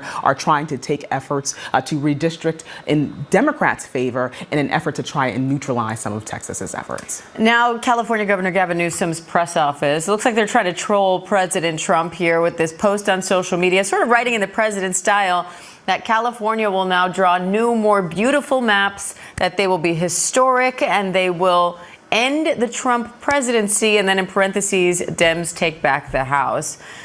Walk me through this. What happens if red and blue states now just start this redistricting free-for-all? Does one party have an advantage there? Right. I mean, what we're seeing is really unprecedented. Typically, we only see states redraw their congressional maps after the census once a decade or after some sort of court order. The conversation about redistricting that's being had now is explicitly for partisan political reasons. And so, yes, states like California are making it known that they want to try and redraw the maps there. But when we talk to elections experts, there are more opportunities for Republicans to successfully redistrict in states across the country than there are for Democrats to successfully redistrict. And so, well, that's good news. If you got value for this report, tap subscribe. My final thought is next. So the redistricting war exposes everything wrong with American politics. Newsom stands at a podium preaching democracy while literally bragging about rigging the system. French laundry hypocrisy on steroids. Meanwhile, Texas Democrats run away like cowards instead of doing their jobs, and Gary Franchi has to go hunt them down. They collected paychecks while hiding in hotels, abandoning the voters who elected them. And here's the truth. Both parties gerrymander when they can, but right now it's Democrats going nuclear, California plotting to neutralize GOP gains while Texas Dems throw tantrums. And Bannon's right. You don't win by playing nice. You win by fighting harder than your enemies. This battle determines whether your vote even matters in 2026. 5 seats here, 5 seats there. Suddenly Congress flips and your freedom disappears and impeachment proceedings begin. So here's the question. Should politicians who flee their state to avoid votes lose their seats immediately? Drop a yes or a no in the comments below. Let's continue this conversation. You can support Truth by grabbing some gear at shop.nextnewsnetwork.com.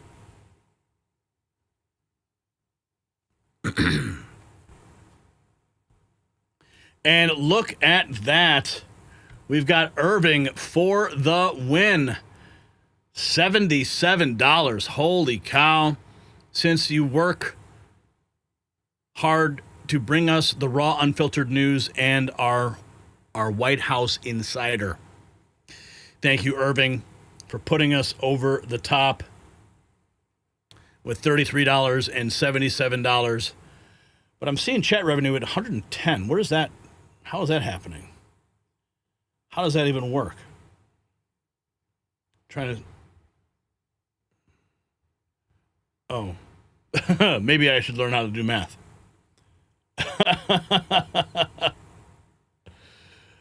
Oh, boy. Okay. Wait a second. Wait. 30.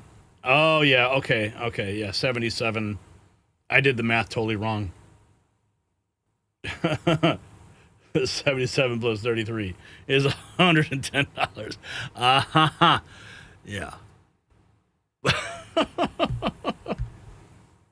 All right, forget about me. Let's go to that trivia answer, Brian, can we? The answer is D. Nobody. You guys got it wrong. Wait, clicking the button here and carry the one, you guys say. 77 plus 33 is 110. Of course it is. All right. Franchi, you just... How dare you? I know. All right. Let's find out what's going on next. Moving into our next topic. But first, a trivia question for everyone who can do math. What ancient law punished parents for their kids' crimes? A, the Code of Hammurabi. B, the Roman 12 Tables. C, Spartan child laws. Or D, Viking blood feuds. This is going to be interesting. This is going to be very interesting. Okay, let's get into this. Next topic. Trump just sent the National Guard into Washington, D.C., and the results are stunning. One resident said it perfectly. It's been quiet as expletive for 2 days. I feel safer than I ever have. In a single night, law enforcement arrested 33 criminals, including a juvenile carrying a pistol without a license. 15 of those arrests were illegal aliens charged with murder, rape, and assault. That's the reality of juvenile crime in our nation's capital. But one New Jersey town has a radical solution that's got everybody talking. They're not just arresting kids, they're actually throwing the parents in jail too. If your child commits crimes like assault or mugging, you could face fines or prison time. Is this the answer to out-of-control youth crime? And keep on watching. While D.C. cleans up its streets and Jersey locks up parents, Americans are taking their health into their own hands. As we age, collagen production drops, causing wrinkles and sagging skin. By 40, it's declined significantly. That's why I use Ageless Multi-Collagen 5 types from 4 premium sources in hydrolyzed peptides for fast absorption. No clumping, no odor, just results. And every order donates a meal to hungry kids through nokidhungry.org. Non-GMO, no additives, gluten-free, just 51% off at healthwithgary.com with free shipping and a 60-day guarantee. Take control of your health at healthwithgary.com. So we got some news that is just coming in. Pam Bondi has confirmed that there are, in fact, 200 arrests have been made since the federalization of Washington, D.C. And she confirmed that 75 of those arrests were by ICE. And the Heritage Foundation is coming out declaring that D.C.'s crime crisis is a direct result of the policy choices of the city's local officials. Well, I will expand that to the rest of the country. Chicago, Los Angeles, Miami, Atlanta, New York. All these cities have very liberal crime policies, soft on crime, no cash bail, these types of things only embolden the criminals. So let's take a listen here what they're saying on Fox. Crime, no matter. Can this be solved by trying 14-year-olds as adults? Zach. Yes, in some cases where that's appropriate. And look, that's not uncommon. Most states, the majority of states, allow for juveniles to be charged as adults in appropriate circumstances. The problem we're seeing in Washington, D.C., and I think Judge Jeanine alluded to this during the press conference today, is that the U.S. Attorney for D.C., who functions as the local prosecutor for the district, cannot charge juveniles even when they commit violent crimes, including carjacking in many instances. Primary authority for prosecuting juveniles rests with the locally elected D.C. Attorney General. Now, the locally elected Attorney General, he has a very radical view of our criminal justice system. He's pledged that he will never prosecute a juvenile as an adult, no matter how heinous the crime, no matter how old the offender. And what you're seeing as a result is gangs are going out recruiting very young individuals to commit very heinous crimes because they know under the D.C. Attorney General's prosecution regime, those offenders, if caught, will only receive at most a slap on the wrist. And of course, that all needs to change. And one person's noticing it. This video going viral right now across all the socials. You got to hear it from her own mouth. Raw, unfiltered, and impossible to ignore. Listen to this. Finally able to chill at a red light with my window down, not worried about if one of them young niggas is coming. Ride through the city. Feeling more safe than I ever felt. I really just be trolling. But no funny. It has been quiet as shit, like for 2 days. That's good. I don't need to be taking nobody loved ones and babies and all that other bullshit. I need to be doing all that. Finally able to chill at a red light with my window down, not worried about if one of them young niggas is coming. So she's clearly happy about President Trump's actions. Peace returning to Washington, D.C. And there's this. Law enforcement made 33 arrests last night. 15 of the 33 are illegal aliens. Carrying a pistol with. Law enforcement made 33 total arrests in our nation's capital last night. 15 of the 33 are illegal aliens, including arrests for murder, rape, assault, and a juvenile carrying a pistol without a license. We're told 20 multi-agency teams were deployed throughout all 7 districts in D.C. to promote public safety and arrest violent offenders. There were more than 1,750 participants in last night's operations. Law enforcement made 33 total arrests in our nation's capital last night. 15 of. That is remarkable. We have this also from Rapid Response. CNN's Henry Enton dropping some news that, of course, CNN is biting their tongue over. But look at where Democrats have to get it around their heads that Americans are far more hawkish on crime than they think that they are. What are we talking about? Trump's net approval handling crime.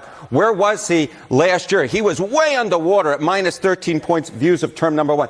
But look at where he is now. He's on the positive side of the ledger. He's on the positive side at plus 1 point.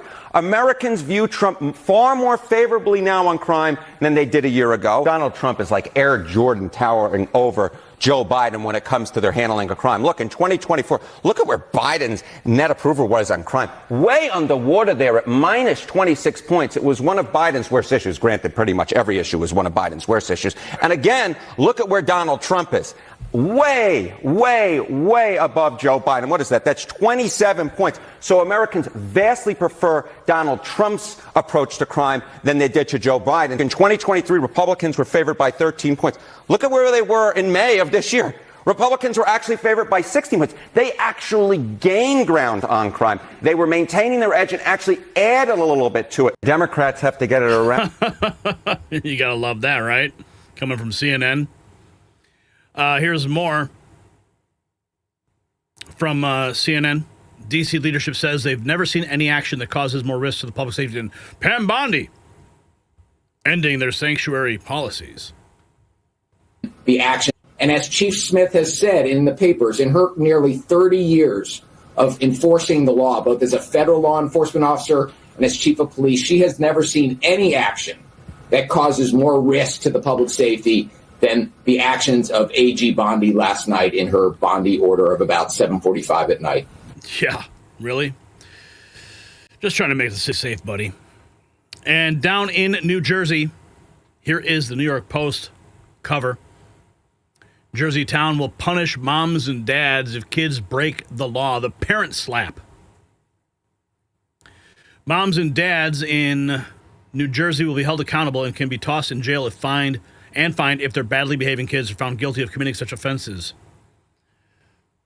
Check this out. Town council to parents.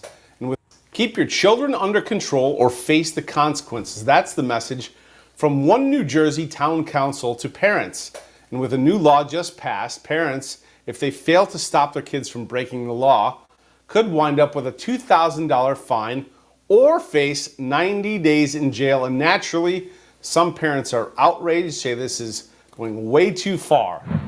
Thanks to cell phones and YouTube, we are seeing more scenes like this play out across the country. It's what Gloucester, New Jersey found itself dealing with last summer when more than 500 teens arrived at a city party, started a brawl, and needed over 100 police to calm the situation. The mayor of Gloucester addressed this recently, says he has a solution. We have a juvenile crisis in this country. This is not unique to Gloucester Township, but rather is symptomatic of a larger societal juvenile crisis. And I'll tell you, I don't have all the answers.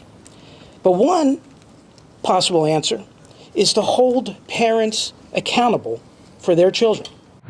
Now, a new law Gloucester just passed. It's called Minors and Parent Responsibility and says that parents will be held accountable for public disturbances caused by their child. The new law even suggests they could go to jail. Blaming parents for what a child does. They are their own person, right? 16, 17 years old. Sure, their brain's not fully formed yet, but if they are getting the correct guidance, they should be making the right decisions. And they know the difference between right and wrong. And if they choose to do something wrong, that child should be held accountable for it, not the parent. The new law covers 28 crimes ranging from felonies to chronic truancy. Many are straightforward: felonies, muggings, assaults, sale and use of narcotics, public indecency. But some of the crimes on the list are murky, open to interpretation, including immorality and knowingly associating with immoral people. I think if we start this, what is it going to open up? What else are we going to be at fault for? If a child gets in a car accident, is it my fault? I was at home. Like, it really, New Jersey lacks a lot of common sense, and a lot of the bills and laws that they try to push through lack common sense, and we need to bring that back. Now, authorities there say this is a law intended for parents with children 18 or under, but ultimately it's for parents who have a child who is a repeat offender and repeatedly finds themselves in juvenile detention. Oh, wow. Watch your kids, man. Let's see what else we got here. Here's more on what's going on in Gloucester Township. It's called the Minors and Parent Responsibility Act. The ordinance is the result of a massive brawl last year among roughly 500 teens during a drone show. News agent Rich McHugh joins us live. So, Rich, what more can you tell us about this new law? Hi, Nicole. So, keep your children in control or face the consequences. That's ultimately the message from one township in New Jersey, Gloucester Township in southern New Jersey. Parents, if they don't prevent their kids from breaking the law, they could essentially face fines up to $2,000 and jail time up to 90 days in jail.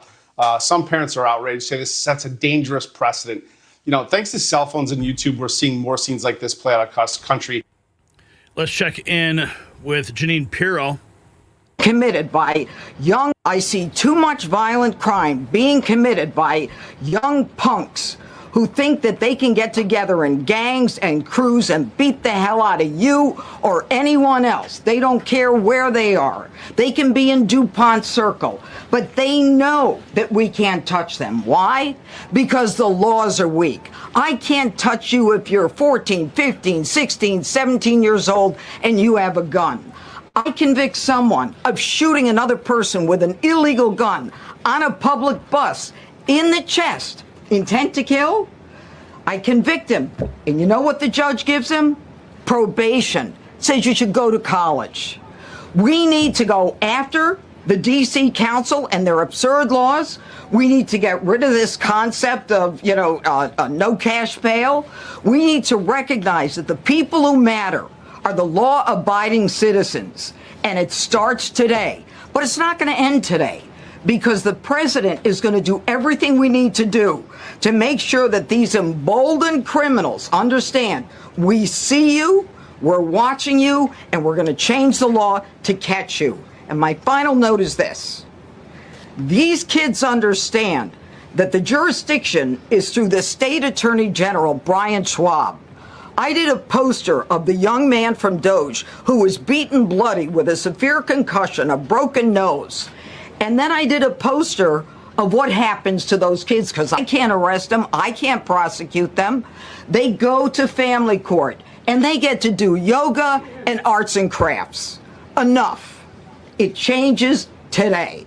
Thank you, Mr. President. I see too much violent crime being committed by Judge Janine on the case. That was at the White House earlier this week. Let's check in with Elena Haba on Fox and Friends. I then recall there were actually 3 shootings with the same gang in the last 6 weeks. So when I came in as the U.S. Attorney for New Jersey, what I did was ask what had happened with Sergeant Ascona. I was briefed on it. It was with the state at that point. And the individual who actually shot him is in the hospital. He was going to go under the state, which meant that he would have had a very low sentence if he was found guilty, which I'm sure he would be. I then requested that we take it on and give him a federal charge and charge him as an adult. There were actually 3 shootings. They're talking about it on Fox and Friends as well. It's 8 miles from Philadelphia. It's in the state of New Jersey, and they have passed this new law called Minors and Parent Responsibility. A blue state, a blue town, and they are saying, okay, we're tired of the crime. If the kids are breaking the law, these juveniles are breaking the law, we can't do anything about it. Same repeat offenders. Now we're going to go after their parents. Their parents could go to jail for 3 months and could be fined $2,000. So here's a quote from there, and I think it's important to hear this. The ordinance holds parents, legal guardians, or anyone responsible for a minor accountable for public disturbances caused by the child.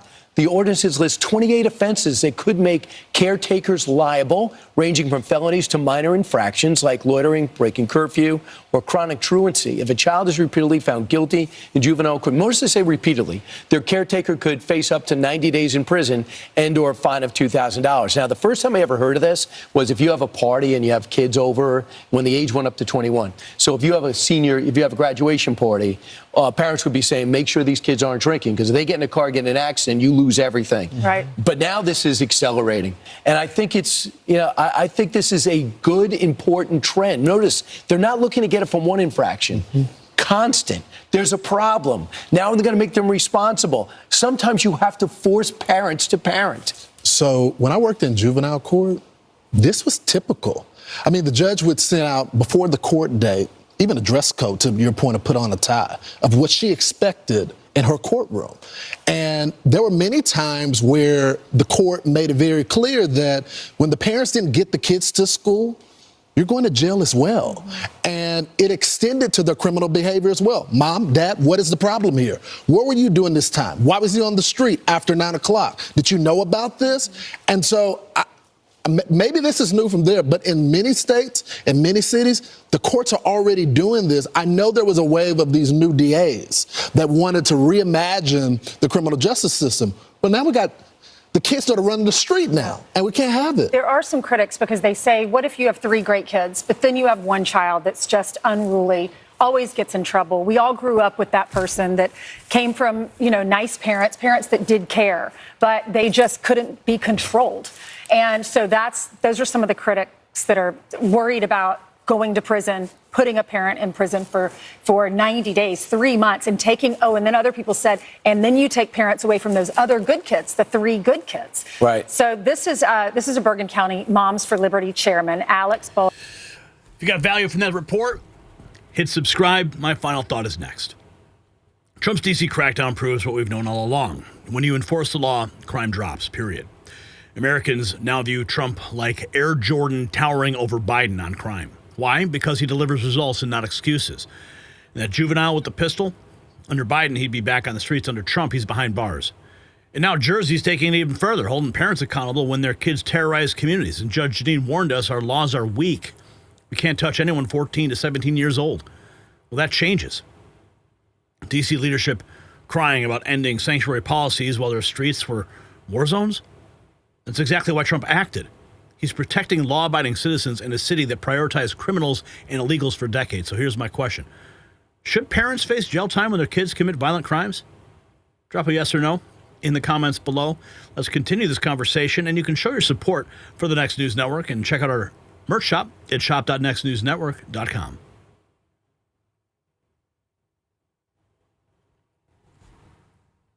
All right, let's see where we're at right now.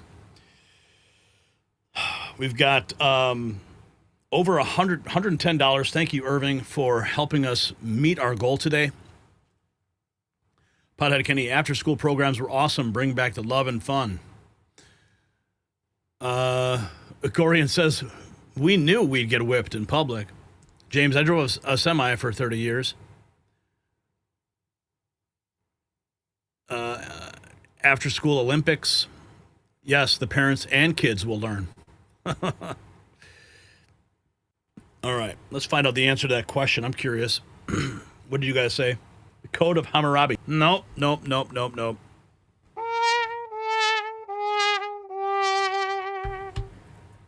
It was Spartan child laws. Sparta held families collectively responsible, and now New Jersey is bringing it back. What do you know? Okay, moving right along into what is going on in Las Vegas. Let's see here. Okay. First day trivia question. What Vegas mogul was found dead wearing a tutu in 1966?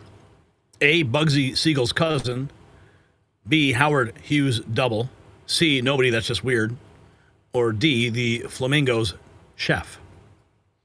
And Marshmallow dropping $10 before we get started on the next topic. Thank you. Here you go. Keep up the great work. Much love. Thank you, Marshmallow. Sincerely. Okay.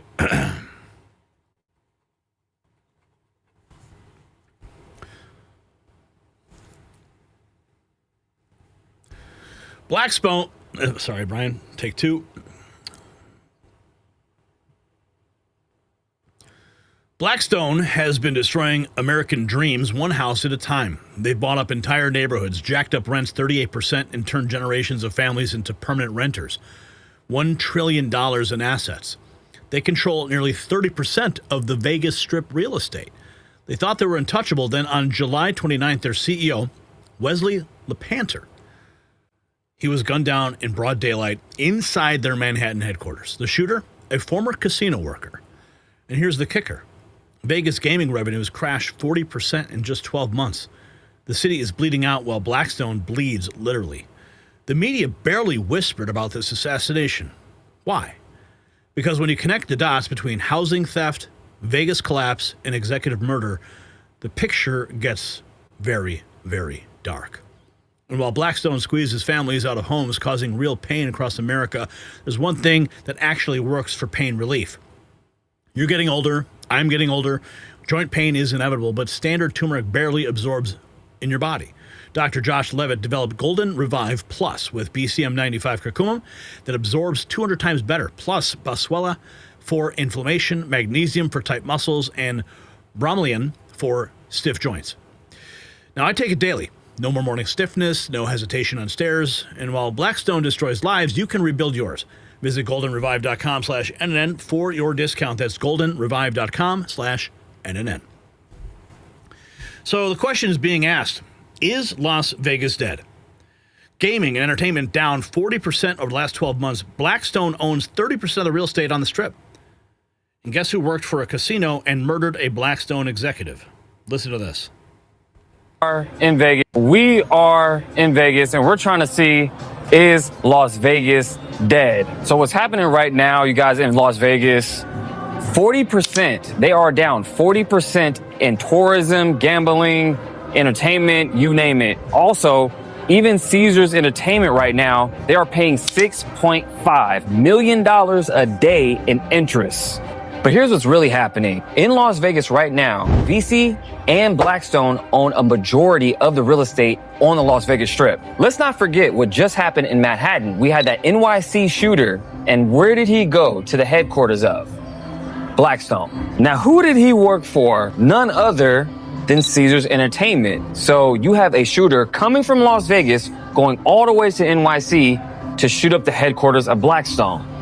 Interesting. Now, could it be that VC and Blackstone are rising the prices of hospitality when it comes to pizza slices being $13, a bottle of water being $26, just to crash the market to take it pennies on the dollar later? Blackstone owns almost 30% of the Las Vegas Strip when it comes to real estate. So could it be the Las Vegas shooter knew what was going on behind closed doors and took matters into his own hands going to New York? And mind you guys, this is a Friday night on a summer night, and this is how it looks. So what do you guys think? Is Las Vegas dead? Let me know below. We are in Vegas. Is Las Vegas dead? Well, somebody is dead. Another CEO. The CEO of BREIT, a subsidiary of Blackstone, shot and killed, and the media barely whispers. It's not just what happened, it's who it happened to.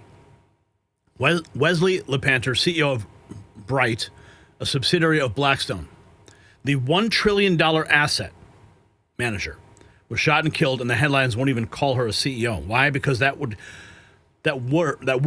would catch your attention, and once you look, you will learn. Her company bought over $105 billion in homes, mostly in the Sun Belt. They outbid families with cash offers and rent the homes back to you. In many areas, they're the only landlords setting the rent however they want. They help create the nightmare we call the housing market. If you've ever wondered why rent is unbearable or why you can't buy a home no matter how hard you work, that's part of it. And this is why the story is being buried, because once people connect the dots between Wall Street landlords, housing misery, and political silence, the whole game falls apart. It's not about a CEO. It's about how deeply broken the system is. Late-stage capitalism isn't coming. It's here, and it's collecting rent. Listen to this. Blackstone's real estate. Are you wondering why the news won't tell you that another CEO was shot and killed? It's probably because of how the world reacted to Luigi and Brian Thompson, cheering on the fact that the man who played a role in denying millions of Americans health care was shot dead outside a lobby in New York City. Well, on Monday, Wesley LePanter, the CEO of a subsidiary of Blackstone, an asset manager who manages about $1 trillion in assets, was shot dead. LePanter was CEO of BREIT, Blackstone's real estate income trust. But all the news publications about this stay away from the word CEO. They minimize her role.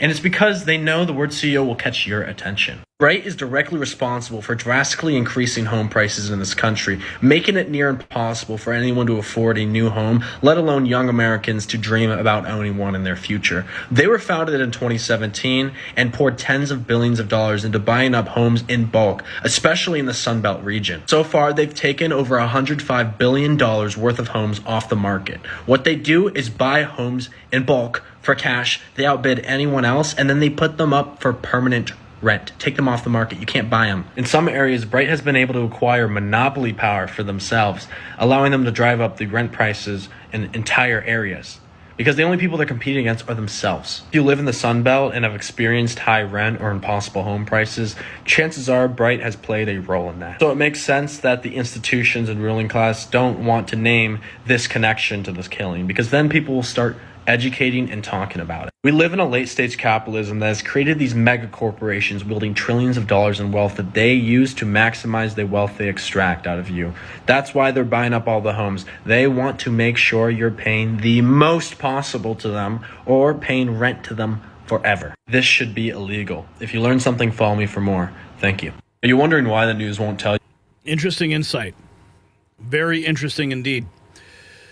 Here's some more. Apparently, Blackstone's real estate CEO was killed. This is what Cal's writing. If you had to see any news, say it directly, that isn't social media calling a CEO of Blackstone a superstar with children who loved her, ahead of one, if not the most evil corporations on the face of the earth. Family homes. Breaking news, we have a major update about the shooting in Manhattan yesterday. It has now been confirmed that the CEO of Blackstone Real Estate Income Trust, Wesley LePatner, was killed in the shooting. Blackstone Real Estate Income Trust is a subsidiary of the larger Blackstone Financial Manager, which you might have heard of because they have been buying up single-family homes across America and artificially increasing housing prices for the entire country. If you haven't already, go watch my previous video because we theorized that an executive was killed based on how the media was already portraying the narrative of what unfolded yesterday. And now, despite the fact that we know that a CEO was killed, the mainstream media, most of the articles are telling you that he was targeting the NFL, despite the fact that the NFL isn't housed on the 33rd floor where he went to go shoot someone. And right now they're burying headlines about the CEO being among those killed, and they're downplaying her position in the company. I will be meticulously following this story and calling out the mainstream media for trying to paint a different narrative. Isn't that interesting? That's what the narrative was. He was targeting the NFL, completely ignoring what we're now learning. Unbelievable malfeasance from the mainstream media as well. Blackstone CEO targeted shooting cover-up. This lady used to make $9,000 a minute. Hey, what's going on, Natasha? We're here along 54th and Park Avenue. The building in the middle of the scene is right there near 943 Park Avenue, not too far away from us. On July 28th, a lone gunman stormed 345 Park Avenue, killing 4 people before taking his own life. Among the victims was Wesley LePatner, a top executive at Blackstone, one of the world's largest investment firms. And not just any executive, the CEO. Yet the mainstream media has fixated on the NFL, which shares the same building, burying LePatner's death and Blackstone's predatory history. Adding insult to injury, when they do mention her, they downplay her significance by labeling her merely as a top executive or employee, conveniently omitting her full titles as global head of Core Plus Real Estate and CEO of Blackstone Real Estate Income Trust, or otherwise known as BREIT. Why the deliberate minimization?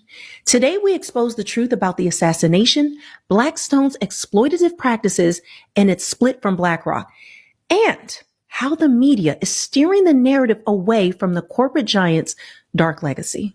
We talked to a bunch of witnesses who told us they heard some of those shots ring out, and they also heard warnings coming from other citizens that there was a shooter inside that building. And I have some of those witnesses right here. I'm going to be joined by one of the individuals who was inside pretty close by. Talk to me about what you saw, what you heard. Just tell me about it. Now think about this for a second. Narrative control. Every single media outlet was saying NFL, NFL, NFL. That was the main and official story that was being parroted. An organization like BlackRock, with the money they have, could very easily shift the narrative. Just like Johnson & Johnson and the Tylenol murders. That's exactly what they did. If you take a look back, remember in the Chicago area, they said that a lone lunatic was going store to store and was placing poison in Tylenol bottles. Now, years ago, I actually interviewed somebody who investigated that story and I interviewed one of the daughters of a survivor of that moment.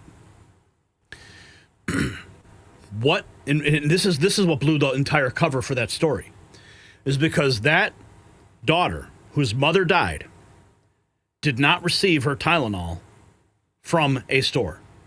She received it from a closed pharmacy inside a hospital. So some lone lunatic couldn't just walk into a closed hospital pharmacy. And that broke the entire narrative that Johnson & Johnson was trying to present. Because if they could simply just point to a lone lunatic, then it's very easy to close the case.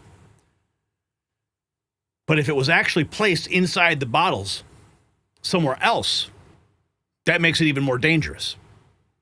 And what was eventually uncovered, and what is believed to be the true story now, according to the investigator, is that it was a disgruntled employee who was doing it in the manufacturing process before the bottles ever hit the shelves. So when those bottles went out and they were distributed, that's how the bottle got in to the pharmacy. So for damage control purposes, Johnson & Johnson stepped in to control the narrative. They pushed the narrative. They said lone lunatic, store to store, because they needed to protect their interests. It was so much easier for them to point the finger at a lone lunatic than to say that their entire distribution model was completely flawed. It made it even more dangerous for them. And now if you look at any bottle that you receive at the store today, they now have safety seals and tin foil and all kinds of things, making it like that was how they would solve this problem, to prevent anybody from doing it store to store. It was all about a corporation protecting the narrative to protect themselves. And they put the marching orders out to the media to control that narrative. They were all working hand in hand. So in this case, you have a very similar situation. You have a very powerful corporation saying, we don't want to have any light shown upon the victim here, because if that light is shown, it's going to reveal perhaps a motive of somebody who was affected by BlackRock's actions. Same story, different time, corporation manipulating the narrative using the media. I mean, we see it time and time again. And this is shocking, but it actually doesn't shock me that we're finding this out now. Here's James Fishback talking about Blackstone. Generation of companies like Blackstone that are coming into communities, buying up homes, not to sell them to the next bidder or the next family, but to literally take them off the market for a generation and make us a generation of renters, make us a generation of slaves. Because you can never truly embrace the American dream if you don't have the ownership in your own home. That is the number one asset. That's how we grow our wealth over time, is the promise of home ownership. And so when Blackstone, enabled by Chinese hedge funds, Chinese institutional investors, that's among who Blackstone counts as their investors, coming into our communities, buying our homes, literally taking them off the market for as far as the eye can see, and not letting you or I buy them. If you go to Blackstone and say, hey, I want to buy that home that you just got, I'll give you 20% more than what you just paid for it, they will tell you no. What they will tell you is, you can rent it. You can become our slave. And you know what? We got rid of slavery a long time ago in this country. Slavery is unacceptable. It is an absolute sin. It is not fair to force American families out of the promise of home ownership when they've saved up for it, to become slaves to Blackstone, which is enabled by Chinese investment proceeds. And this is exactly what BlackRock doesn't want you to know. That's why they control the narrative. It's unbelievable. We're finding all this out now. If you got value from this report, tap subscribe. My final thought is next. So this is not random violence. It's what happens when corporate predators push too far. Blackstone turned housing into a weapon against working families. They're not buying homes to sell them. They're hoarding them forever, creating a nation of serfs. James Fishback had it right. Cut property taxes to zero for homes under $500,000, then double them on every Blackstone property. Make them bleed money until they sell. And the Wesley LePanther assassination, well, what does that tell you? We didn't even know her name. The media downplayed it. Why? Because they don't want you to make that connection. Vegas collapsing 40% while Blackstone owns the Strip. That's not coincidence, that's karma. When you destroy the American dream, when you turn shelter into a luxury, when you make people desperate, people do desperate things. And it's sad. And the media plays a role in keeping that story from you. So here's the question. Should Congress ban corporations from buying single-family homes? Yes or no? Comment below, and you can support truth at shop.nextnewsnetwork.com, where you can trigger a liberal today. Okay. No super chats right now. We are at $120.33. Thank you guys for all your support tonight. It's Friday. Got some drinking money now. Thanks. Thank you guys. All right. But no, seriously, not going drinking tonight. Got more work to do. But first, our trivia answer. Let's find out what happened here. What Vegas mogul was found dead wearing a tutu in 66? You guys said Bugsy Siegel's cousin. I mean, maybe. You never know. But it actually was nobody, because it's just plain weird. Of course, Vegas, though, has seen plenty of strange deaths. Perhaps not in tutus, though. Oh, so what a show, Patriots. We just exposed the biggest stories the mainstream media is desperately trying to bury. Trump in Alaska, cutting a deal to end a war that's killed hundreds of thousands. Hillary Clinton talking about nominating him for a Nobel Prize, while elderly protesters demand more bloodshed. Trump's showing what real leadership looks like. You negotiate from strength, and if they don't deal, you walk. Meanwhile, Biden's gang pulled off the crime of the century. $113 billion vanished in 78 days. $20 billion in gold bars hidden offshore. Jasmine Crockett, Letitia James wasting millions hunting Trump, and the real criminals looted your treasury.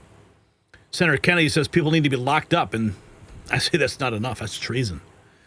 And the redistricting wars went nuclear. Newsom's rigging California while Texas Democrats flee like cowards. 5 House seats hanging in the balance. That's control of Congress in 26. Both sides playing dirty. But one side's being honest about it. Bannon called it. You don't win by playing nice. And Trump cleaning up D.C. in 2 days flat. 33 arrests, 15 illegals, murders, rapists off the streets. One resident said it best. It's quiet as ever.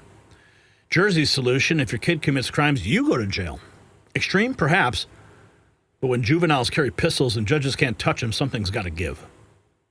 And Blackstone, the trillion-dollar vampire sucking America dry. They jacked up rents 38%, bought up entire neighborhoods, destroyed the American dream. Then their CEO gets executed by a casino worker while Vegas bleeds out 40%. The media won't connect those dots because Blackstone owns them too. But you're smarter than that. So to everyone who sent in super chats and Rumble Rents today, thank you. You keep us on the air. You keep truth alive. Shout out to everybody who donated today. And make sure you check out our merch shop, shop.nextnewsnetwork.com. Alligator Alcatraz shirts are flying off the shelves. Do you have yours yet? Tell a friend about the raw feed.